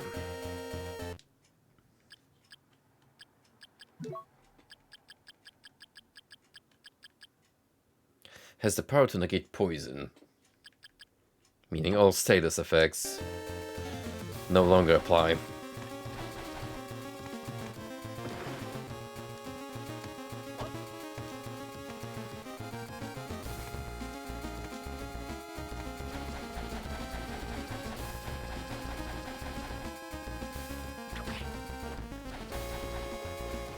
Right, so I kind of have an idea what that switch did. Yeah, because you see we got a new area on the map.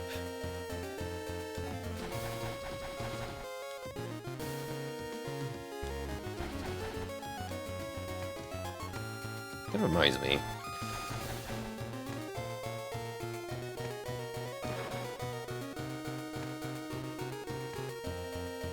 For some reason it's still off limits. No idea why.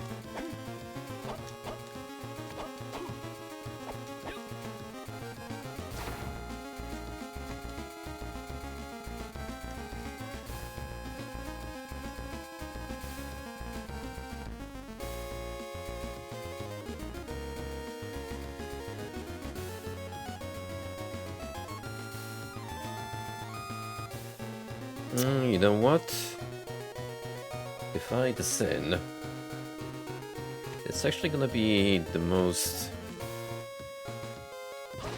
efficient route to swing by a humble abode, and from there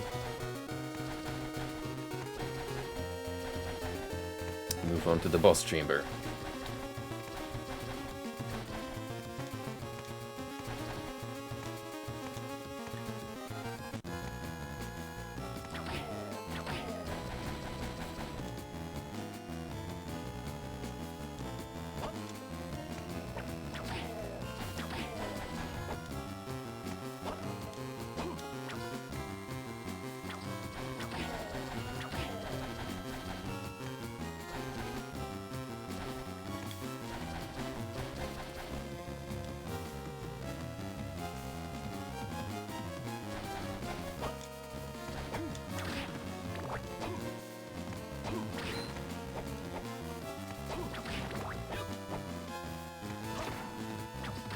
It appears I'm still missing a piece of furniture from this area. I wonder what it could be.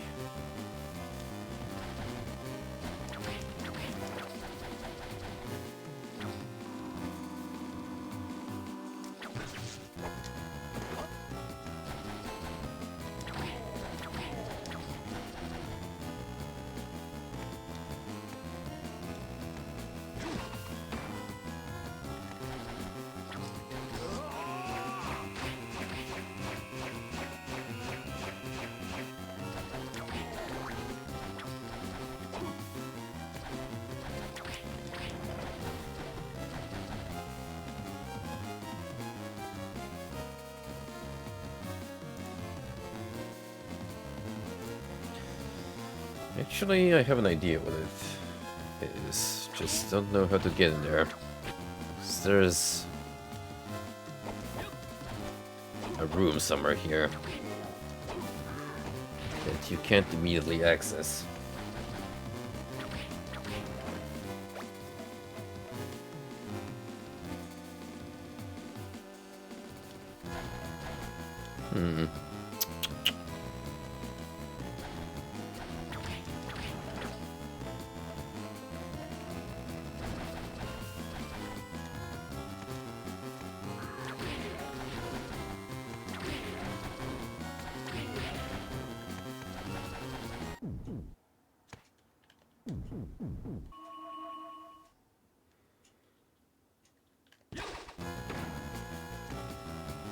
Ah,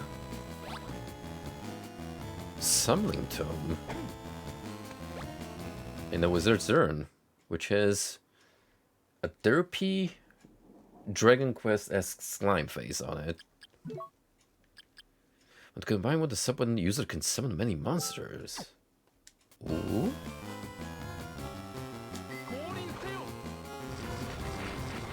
Yo. That's sick.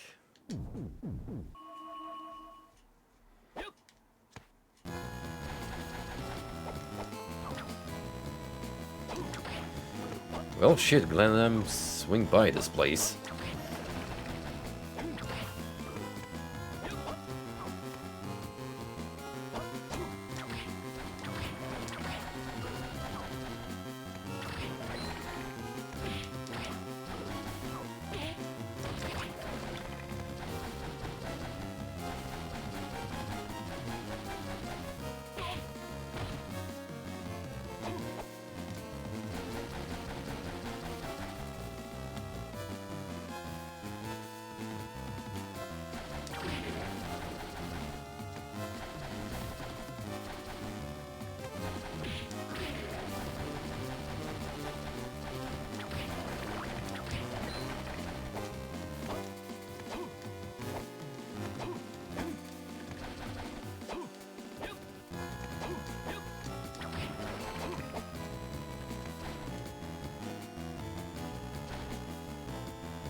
gonna keep this summoning tome out and try some combos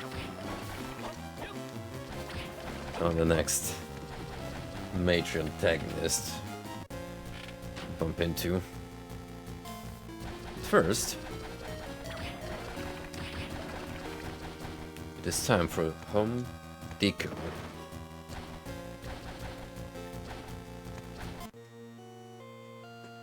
Putting some furniture.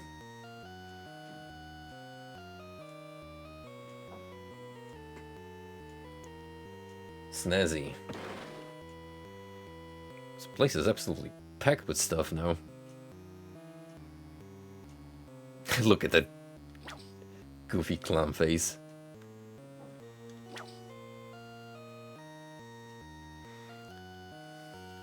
Now all we need is some room service and we're good to go. We can live here.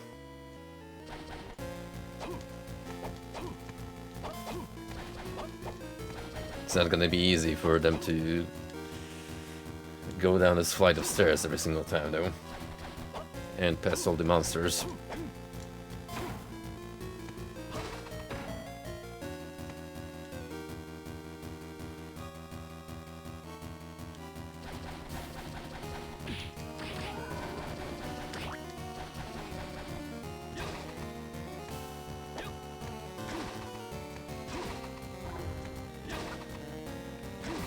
Even faster than the lift.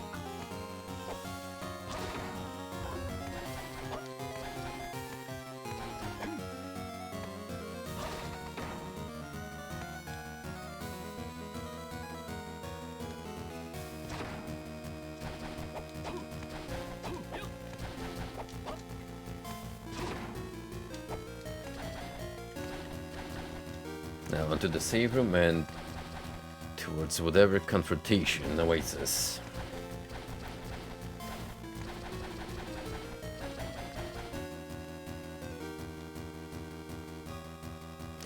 Dracula's remains are glowing.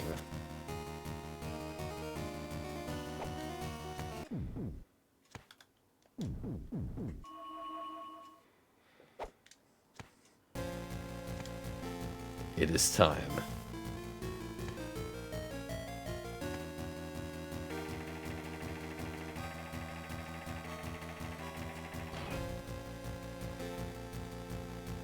Sure is getting a bit Contra-like with this flesh chamber. Liddy. She still draws breath, but damn, I'm too late. Welcome to the party, Juiced. You're late. Maxime. Maxime? Oh, his spirit no longer lives within me. And I owe it all to that woman. Look at all the strength she's given me. Damn it, no mercy for you. Who needs mercy? Weak threats from an unworthy opponent. Oh shit. It's a rave party.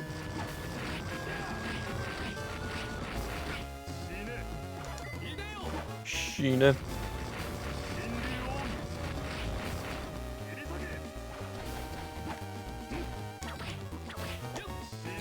Actually, I have almost 300 I have almost 300 hearts in reserve. How about I make use of them? For once.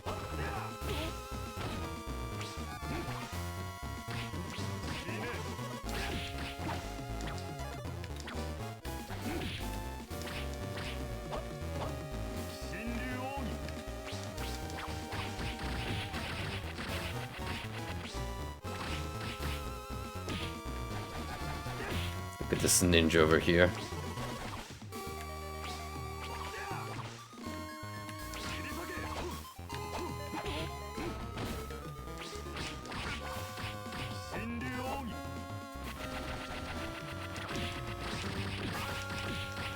Oh my, he's actually kind of kicking my ass, but no worries. We got the turkey on me.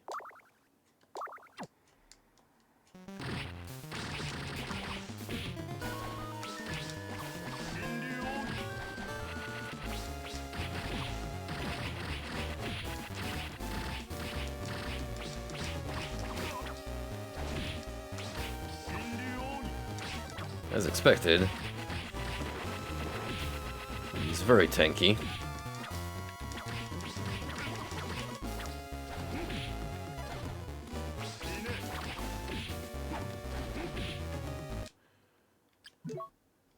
But that's fine, because I have stocked up on the healing.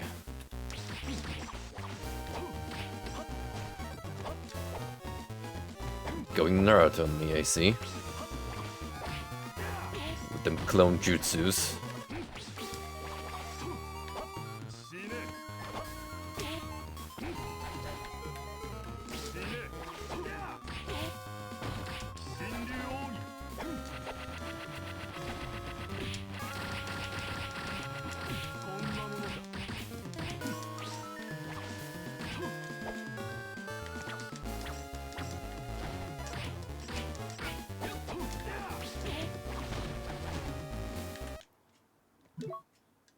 Think about it. Should probably use the platinum tip for more damage. Maxime, forgive me.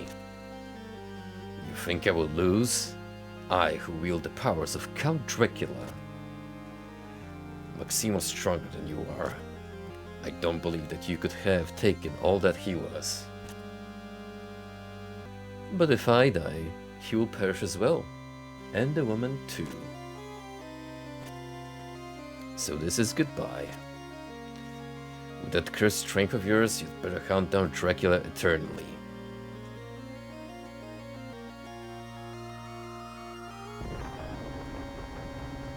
Damn.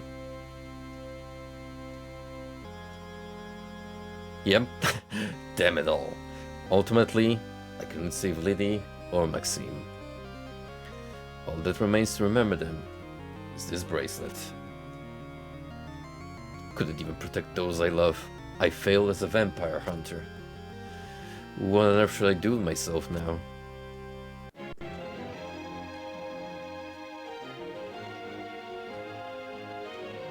Wow. Well, thanks, Iga.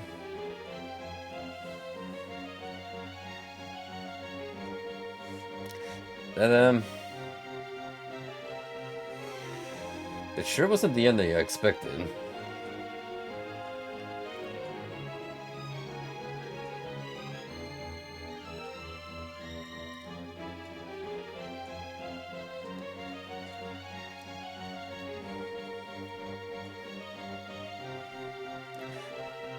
Overall, I would say I still like this better than Circle of the Moon.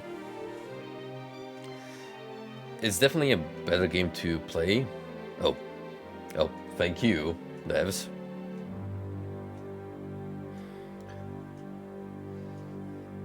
It still has pacing problems of its own. That's the thing. It's a little too cryptic for its own good. Whether Circle of the Moon is more like design choices specifically made to infuriate the player. This is more like the old school. Well, where the hell do I go now? Kind of spiel.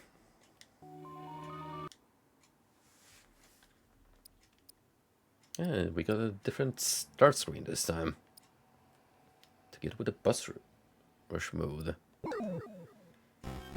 Do I actually unlock something by continuing on?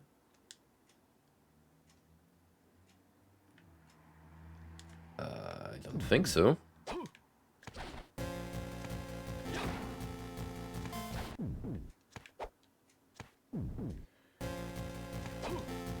So is that really it, or is there more that I can do?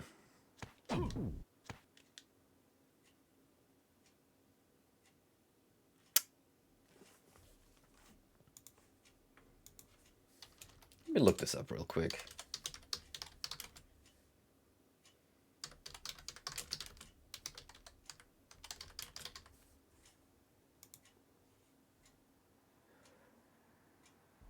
There's actually a couple of endings. This is only scraping the bottom of the barrel, apparently.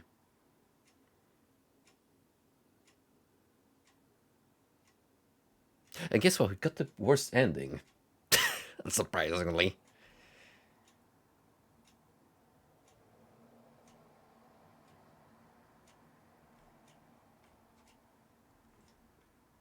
Okay, so how would we... Which the other ones?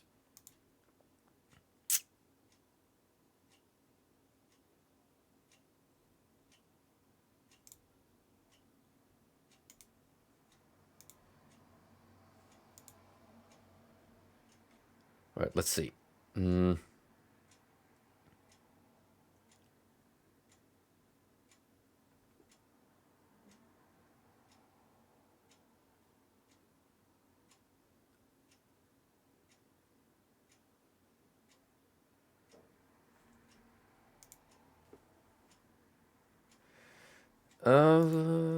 Okay.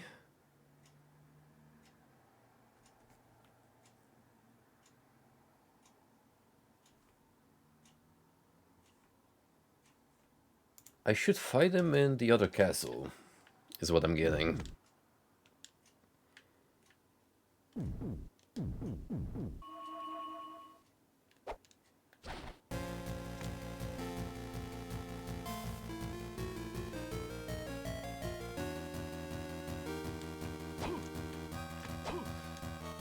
So let's go up to your classic dimensional shift and fight Maxim again.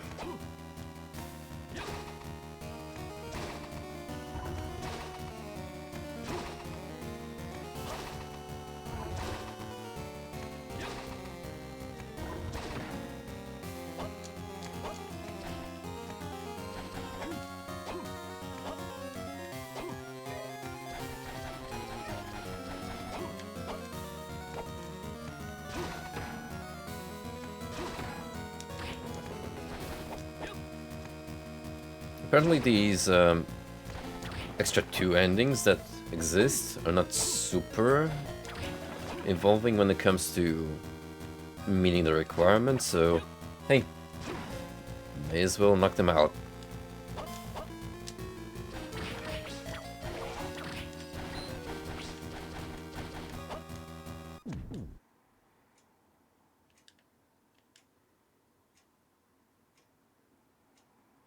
It definitely would have felt super iffy if it just ended on that note. Well, you failed to save anyone, so nice work, champ. You really outdid yourself.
And I'm actually gonna try different variations of the summoning tome. Because that green Reaper fella with the meteor shower was actually pretty damn good. I want to check out the other variants from the other elemental infusions.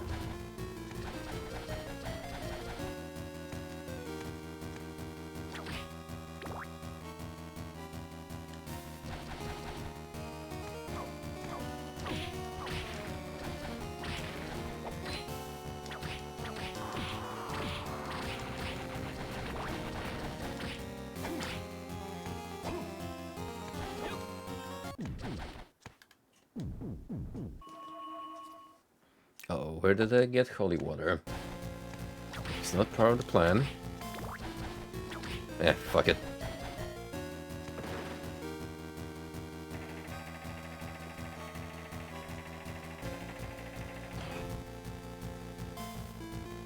Huh.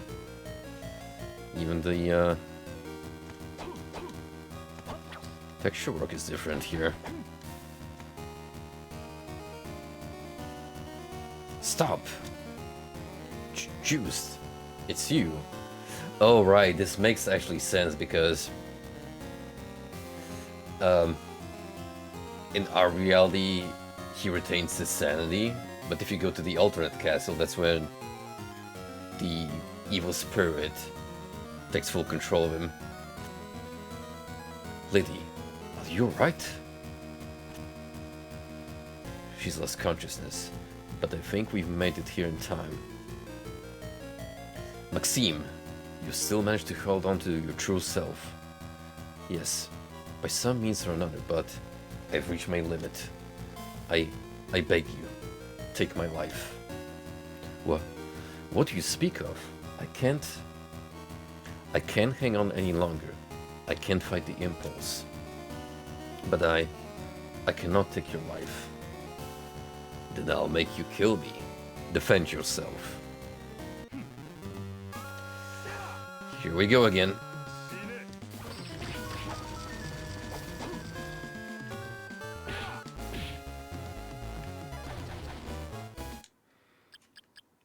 It is summoning time.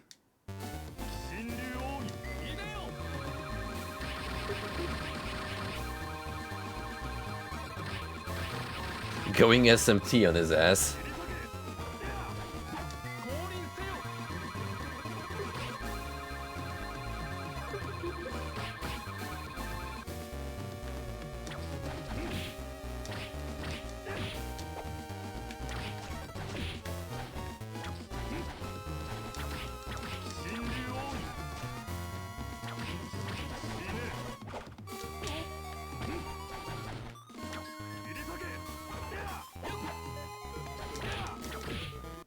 Ow.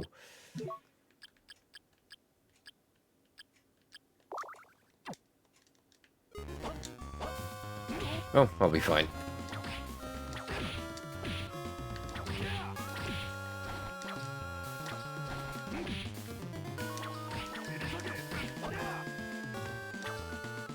Can actually knock him out of his attack patterns if you put your back into it. Okay. Why bother when I can tank his hits?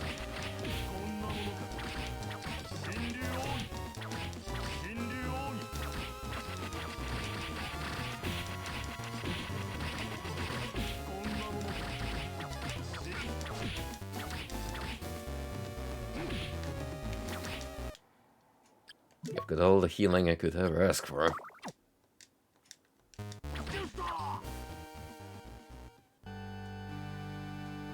Thank you, Just, for I did truly desire to be filled by your hand.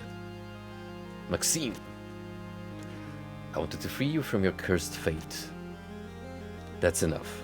There's no need to speak of anything else. Take care of Lady, will you? Maxime!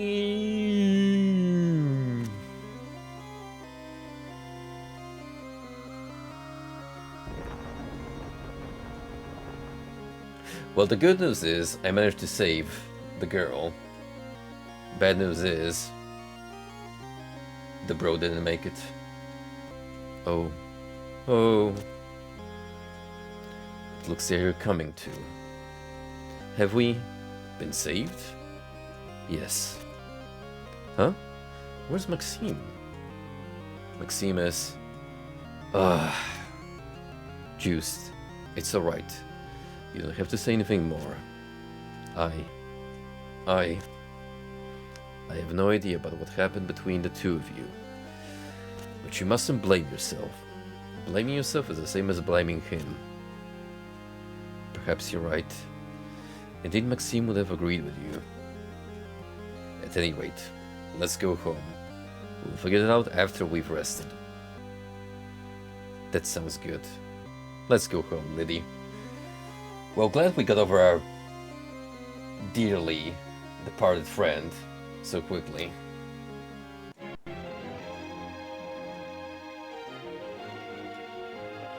Hey, so here's the thing. We still got the Dracula's remains on us, right? Whatever are we going to do about those? Preferably burn them, so he doesn't have a chance of coming back, ever. Hell, let's face it, that bastard always finds a way.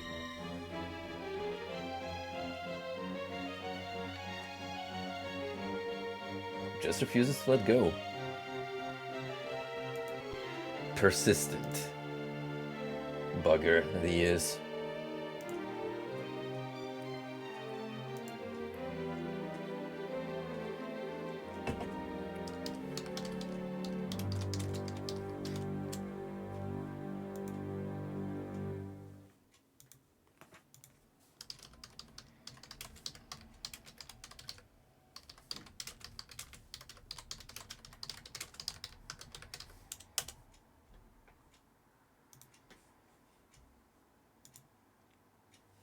Is inside the back rooms like Cry of Fear.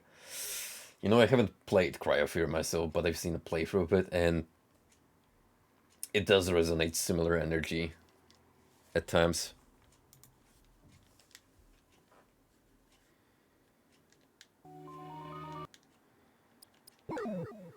Alright, so we got the worst and bad ending.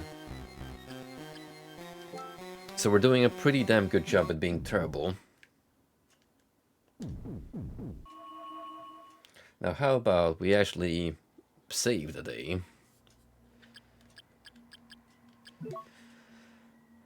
So for that...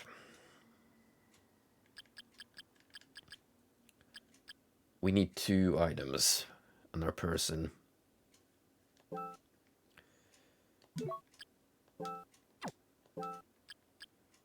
The bracelets.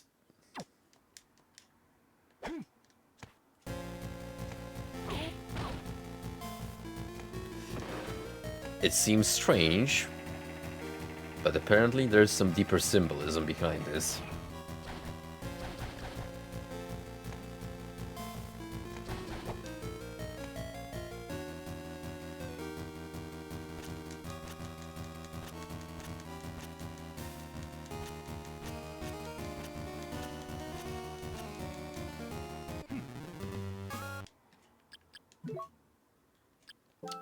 How about wind? What does wind do?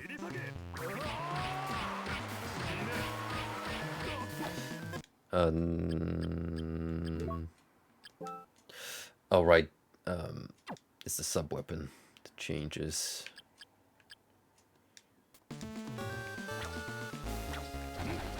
The outcome.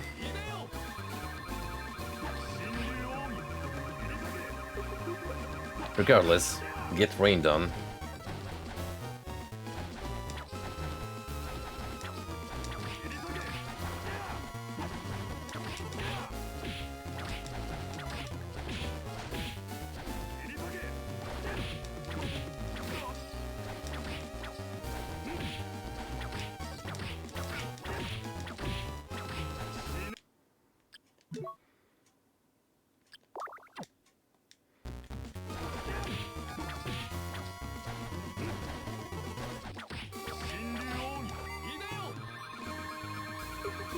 Yo, Hideo? Hideo Kojima? Acclaimed video game developer? Future movie director?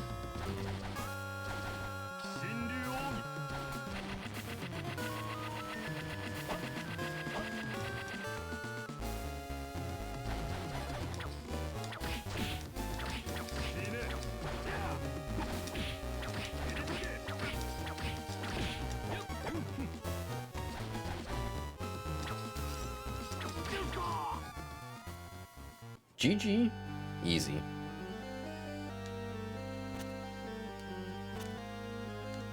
Okay, this seems similar.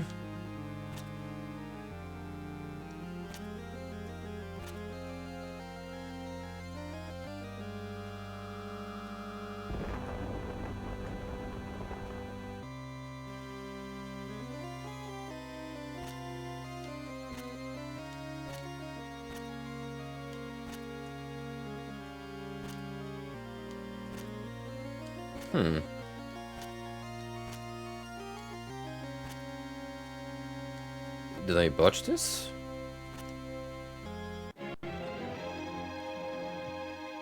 just straight up got the same ending.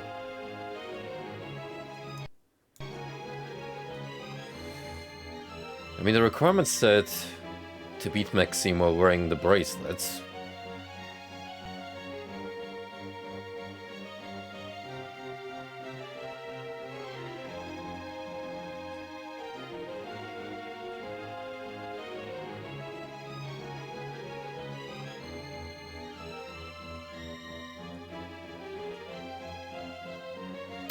Oh. Okay. I have to do it in the upside down. Gotcha.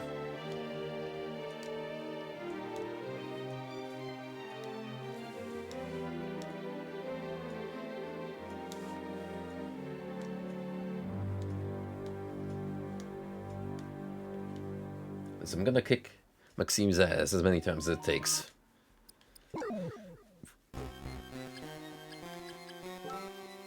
For full closure.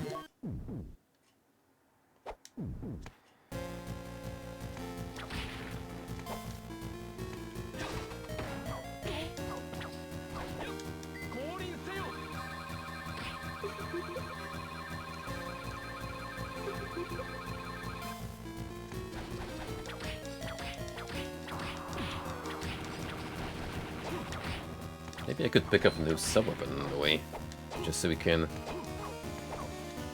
see what that is like.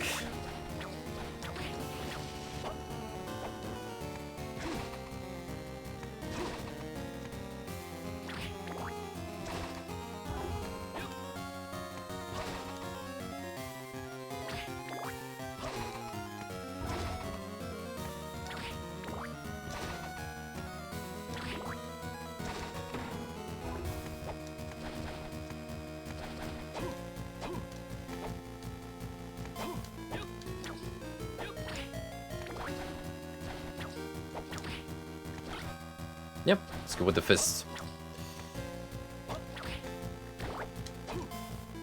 Maybe you will get to bring in an awesome punchy demon. This is literally just gonna throw hands with Maxime.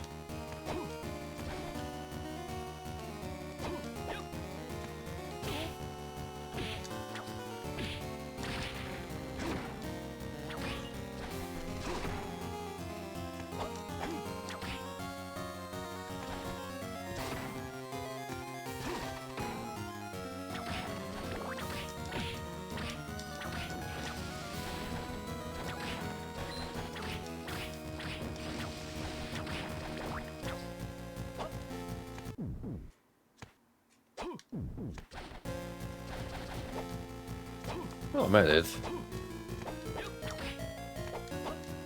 It wouldn't be a bad idea to get some extra hearts.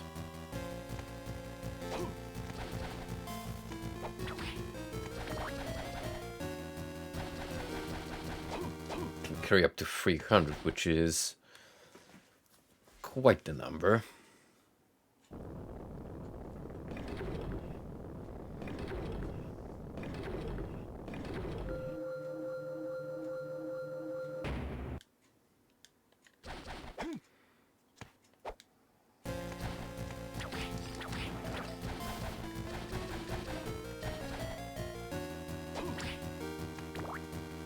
You know, this one room alone is pretty sufficient for it.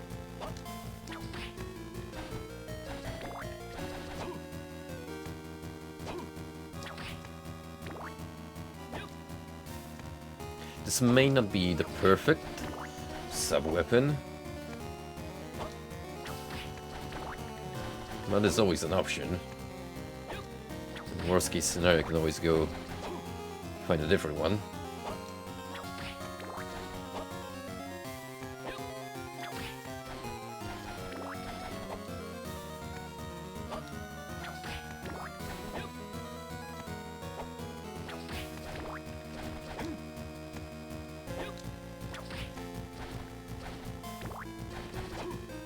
Is that shunt grinding? On stream? On God? More likely than you think.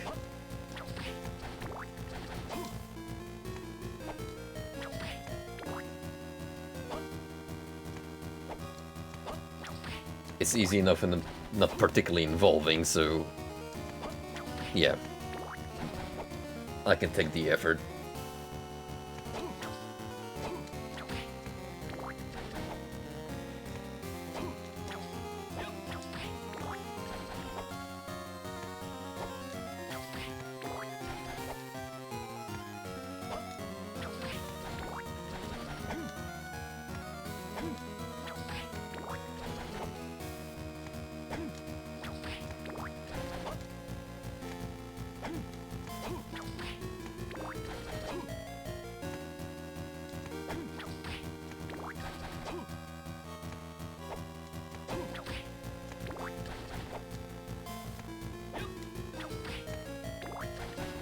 There.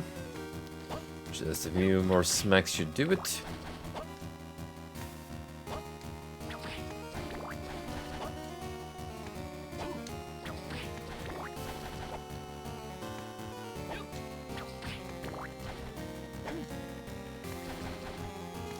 And away we go.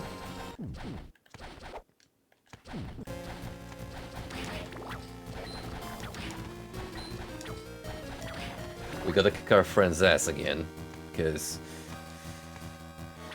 that's the way us men bond with each other, by beating each other up.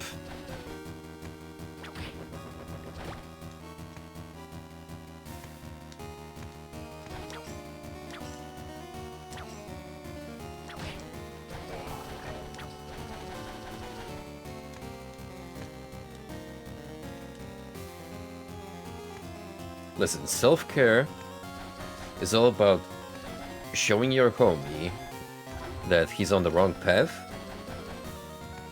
by knocking some sense into his skull. That's what true friends are for.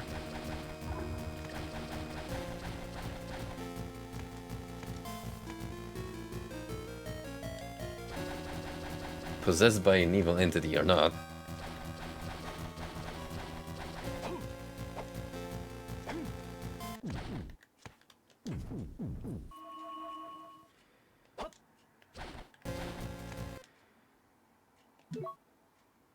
The braces is on. So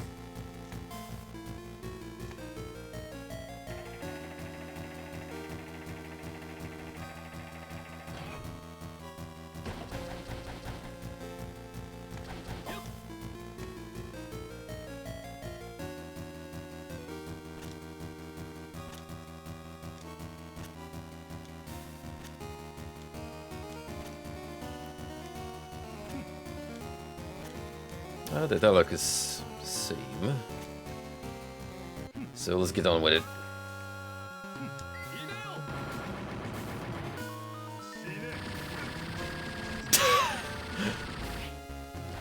Okay, that's pretty great.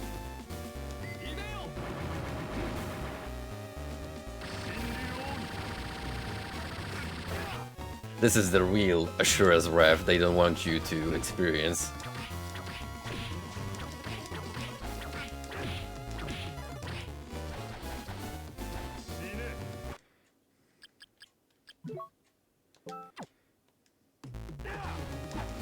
Man, I still, to this day, cannot believe that they locked the DLC to that game behind a paywall for like a perfectly mid quick time event beat 'em up.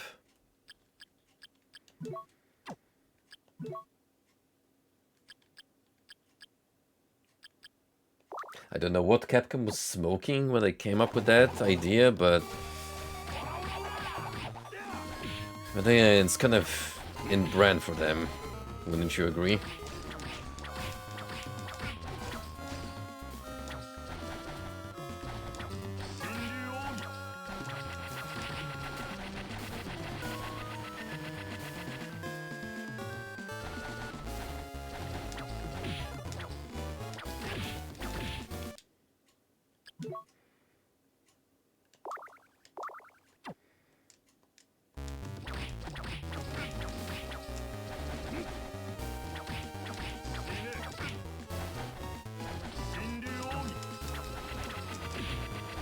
Well, with that,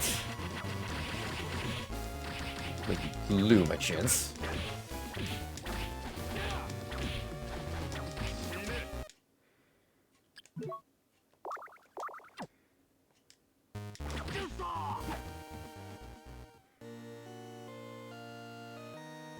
Oh, there we go. Ah, the bracelet. You wore it for me. Maxime, is that you? Why do you still live within me? I thought you were dead. Remember, Maxime, you're stronger than this. You're right. But compared to the training we had, this is nothing. Why? Why cannot free myself of you? Because I choose not to free you. Juiced. Finish me off. Ah, I sense a strong magic at work. The remains. As long as I have this power, I have no need for this body. Here, have it.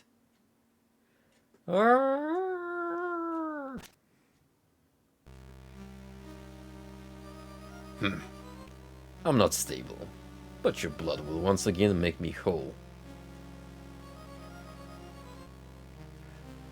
That just is Castlevania 1 sprite retuned. Or, wait, not 1, Symphony? They're definitely rehashing one of his sprite sets. Take it if you can. Do not underestimate the power of Belmont. Okay, let us begin then. I will enjoy destroying you.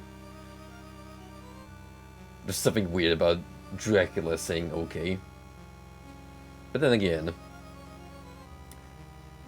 English translations of Japanese games in-house, they used to be pretty out there back in the day.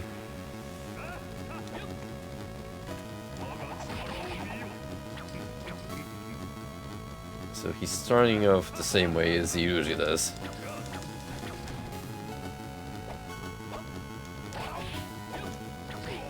You smack him in the skull.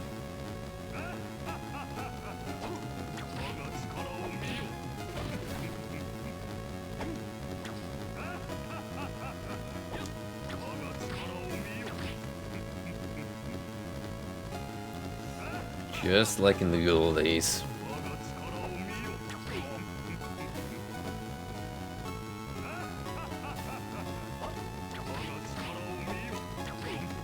Fuck it, at this point I'm just gonna save my magic for the inevitable second phase. Because this is, you know, just a warm-up.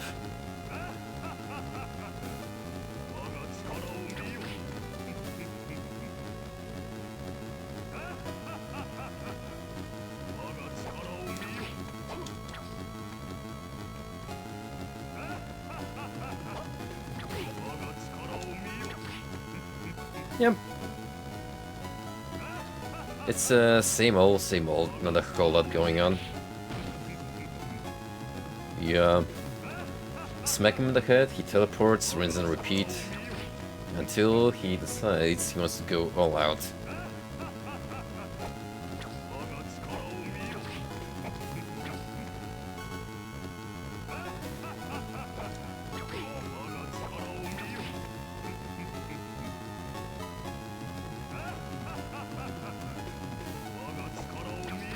Man, the one time this phase actually made me sweat bullets was like Castlevania 1, where you really had to time those jumps.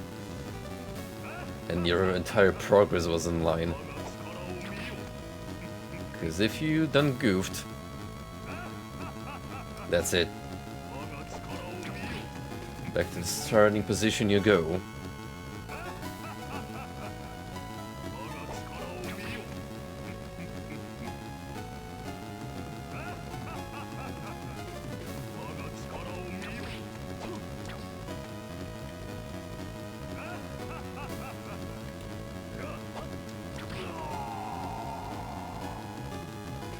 Alright, what's it gonna turn into?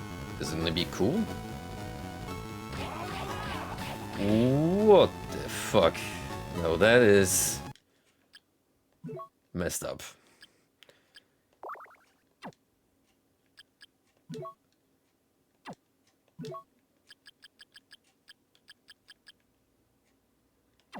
That is definitely a B-movie horror freako, right?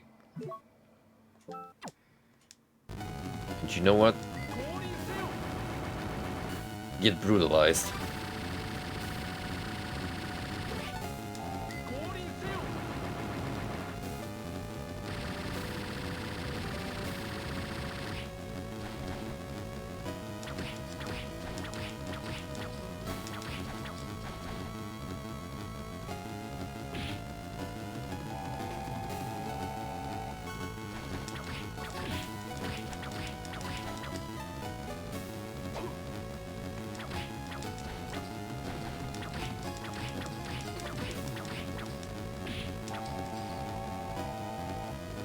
That cadaver ain't doing a whole lot, to be fair. It actually feels a little easier because he's on screen all the time, so I don't particularly have to, like, get out of my way. You know what?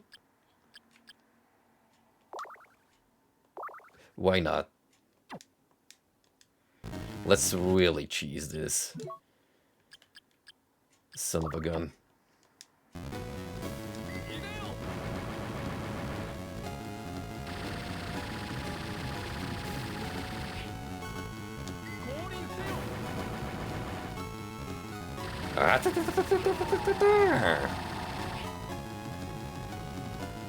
Omaeru, shinderu. I told you so. Do not underestimate the power of my bloodline and Hokuto Shinken. So this is the power of Belmont. Vile spawn of Maxime, you are not worthy being my opponent. I will now fade from this world, but I find some pleasure in this. With the cursed powers of yours, destiny calls you to hunt for all eternity.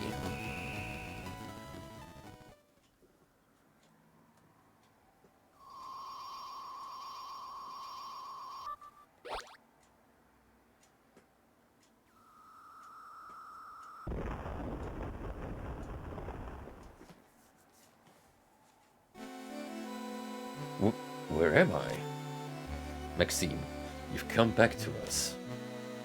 Am I alive? You use your own strength to force him out of you. It wasn't my strength. It was yours and Lily's. What about Lily? Did you save her? She's literally right at your feet. She hasn't come to, but her bite marks faded when Dracula was vanquished. She's regained some color. It's just a matter of time before she wakes up. I see. Juiced. Please forgive me. It's all behind us now. Everyone's been saved, so there's nothing more to say. Thank you. Oh. It looks as if Lily's coming too. Juiced. What am I doing here? I think that I Was bitten by Maxime. It is some kinky stuff, hmm? Calm down. You must have just had a bad dream. Feel your neck. There's nothing there. Huh. It was just a dream. Hey, tell her the truth. Shh. Keep quiet. What? Maxime, you've come back. Yes, but actually... Well, actually... Yes, Maxime, I'm sure you're exhausted, so let's talk after we get home. No, I want to... Come on, Maxime, nothing happened. Isn't it best we leave it at that? No, that's not right. You should finish what you start. What did you just say? Cut it out, you two. Stop it, both of you. Don't get started. We just got together. Listen, buddy, I've put you down 4 times by now. You wanna go for a 5th? Come on. Actually, Lily? I'll hear your stories at home. Until then, let's talk about other things. You heard the lady. Alright. Hehe. It's been a while, hasn't it, since the 3 of us got together?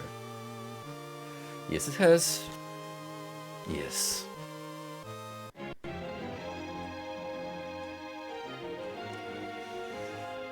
And then they lived happily ever after, until Dracula came back with a vengeance.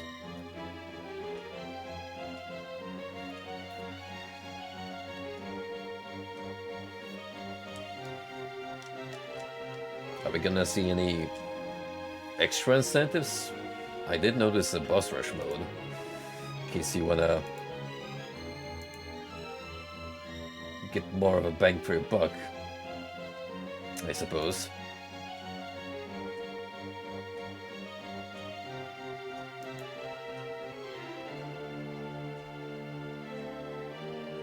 We'll see in a minute.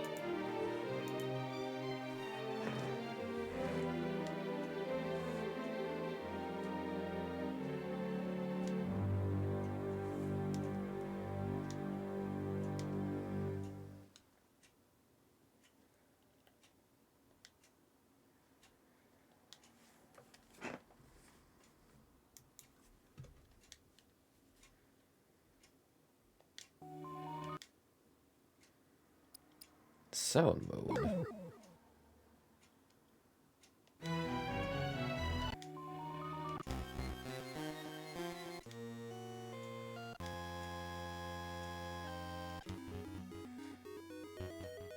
This right here, definitely one of my top favorite tracks of this game.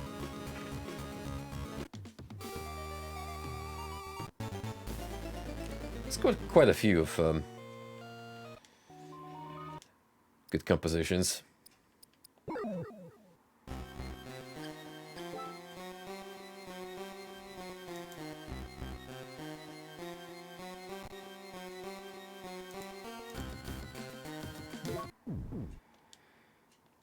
So I guess that's it, huh?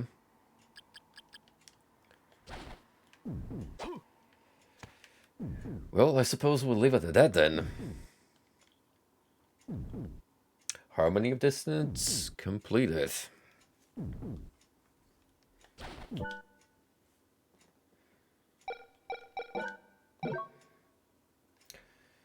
So we're a little under 3 hours in.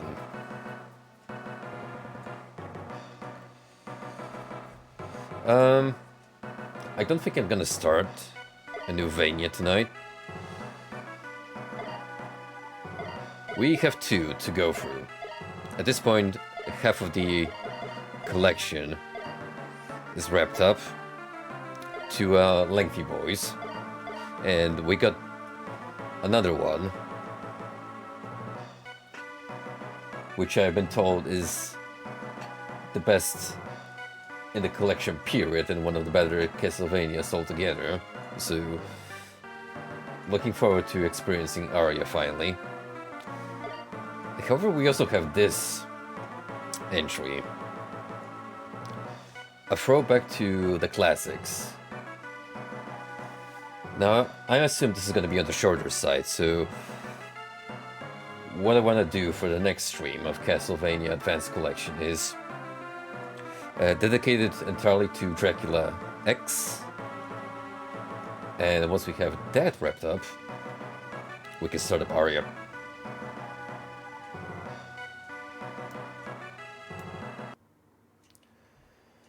So we'll wrap it up here. We'll just make it slightly shorter than on average.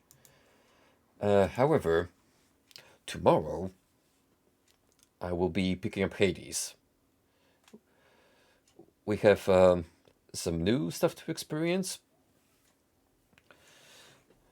a little bit of catching up to do, so I'm gonna have to explain some stuff that went down since the last session all those months ago. And hopefully just have a good time together. And once that's behind us, then, well, like I said, we'll just see what the working week before Christmas brings in terms of potential new playthroughs. Anywho, thanks for stopping by tonight. I had fun as usual, and see you guys tomorrow. Have a good one.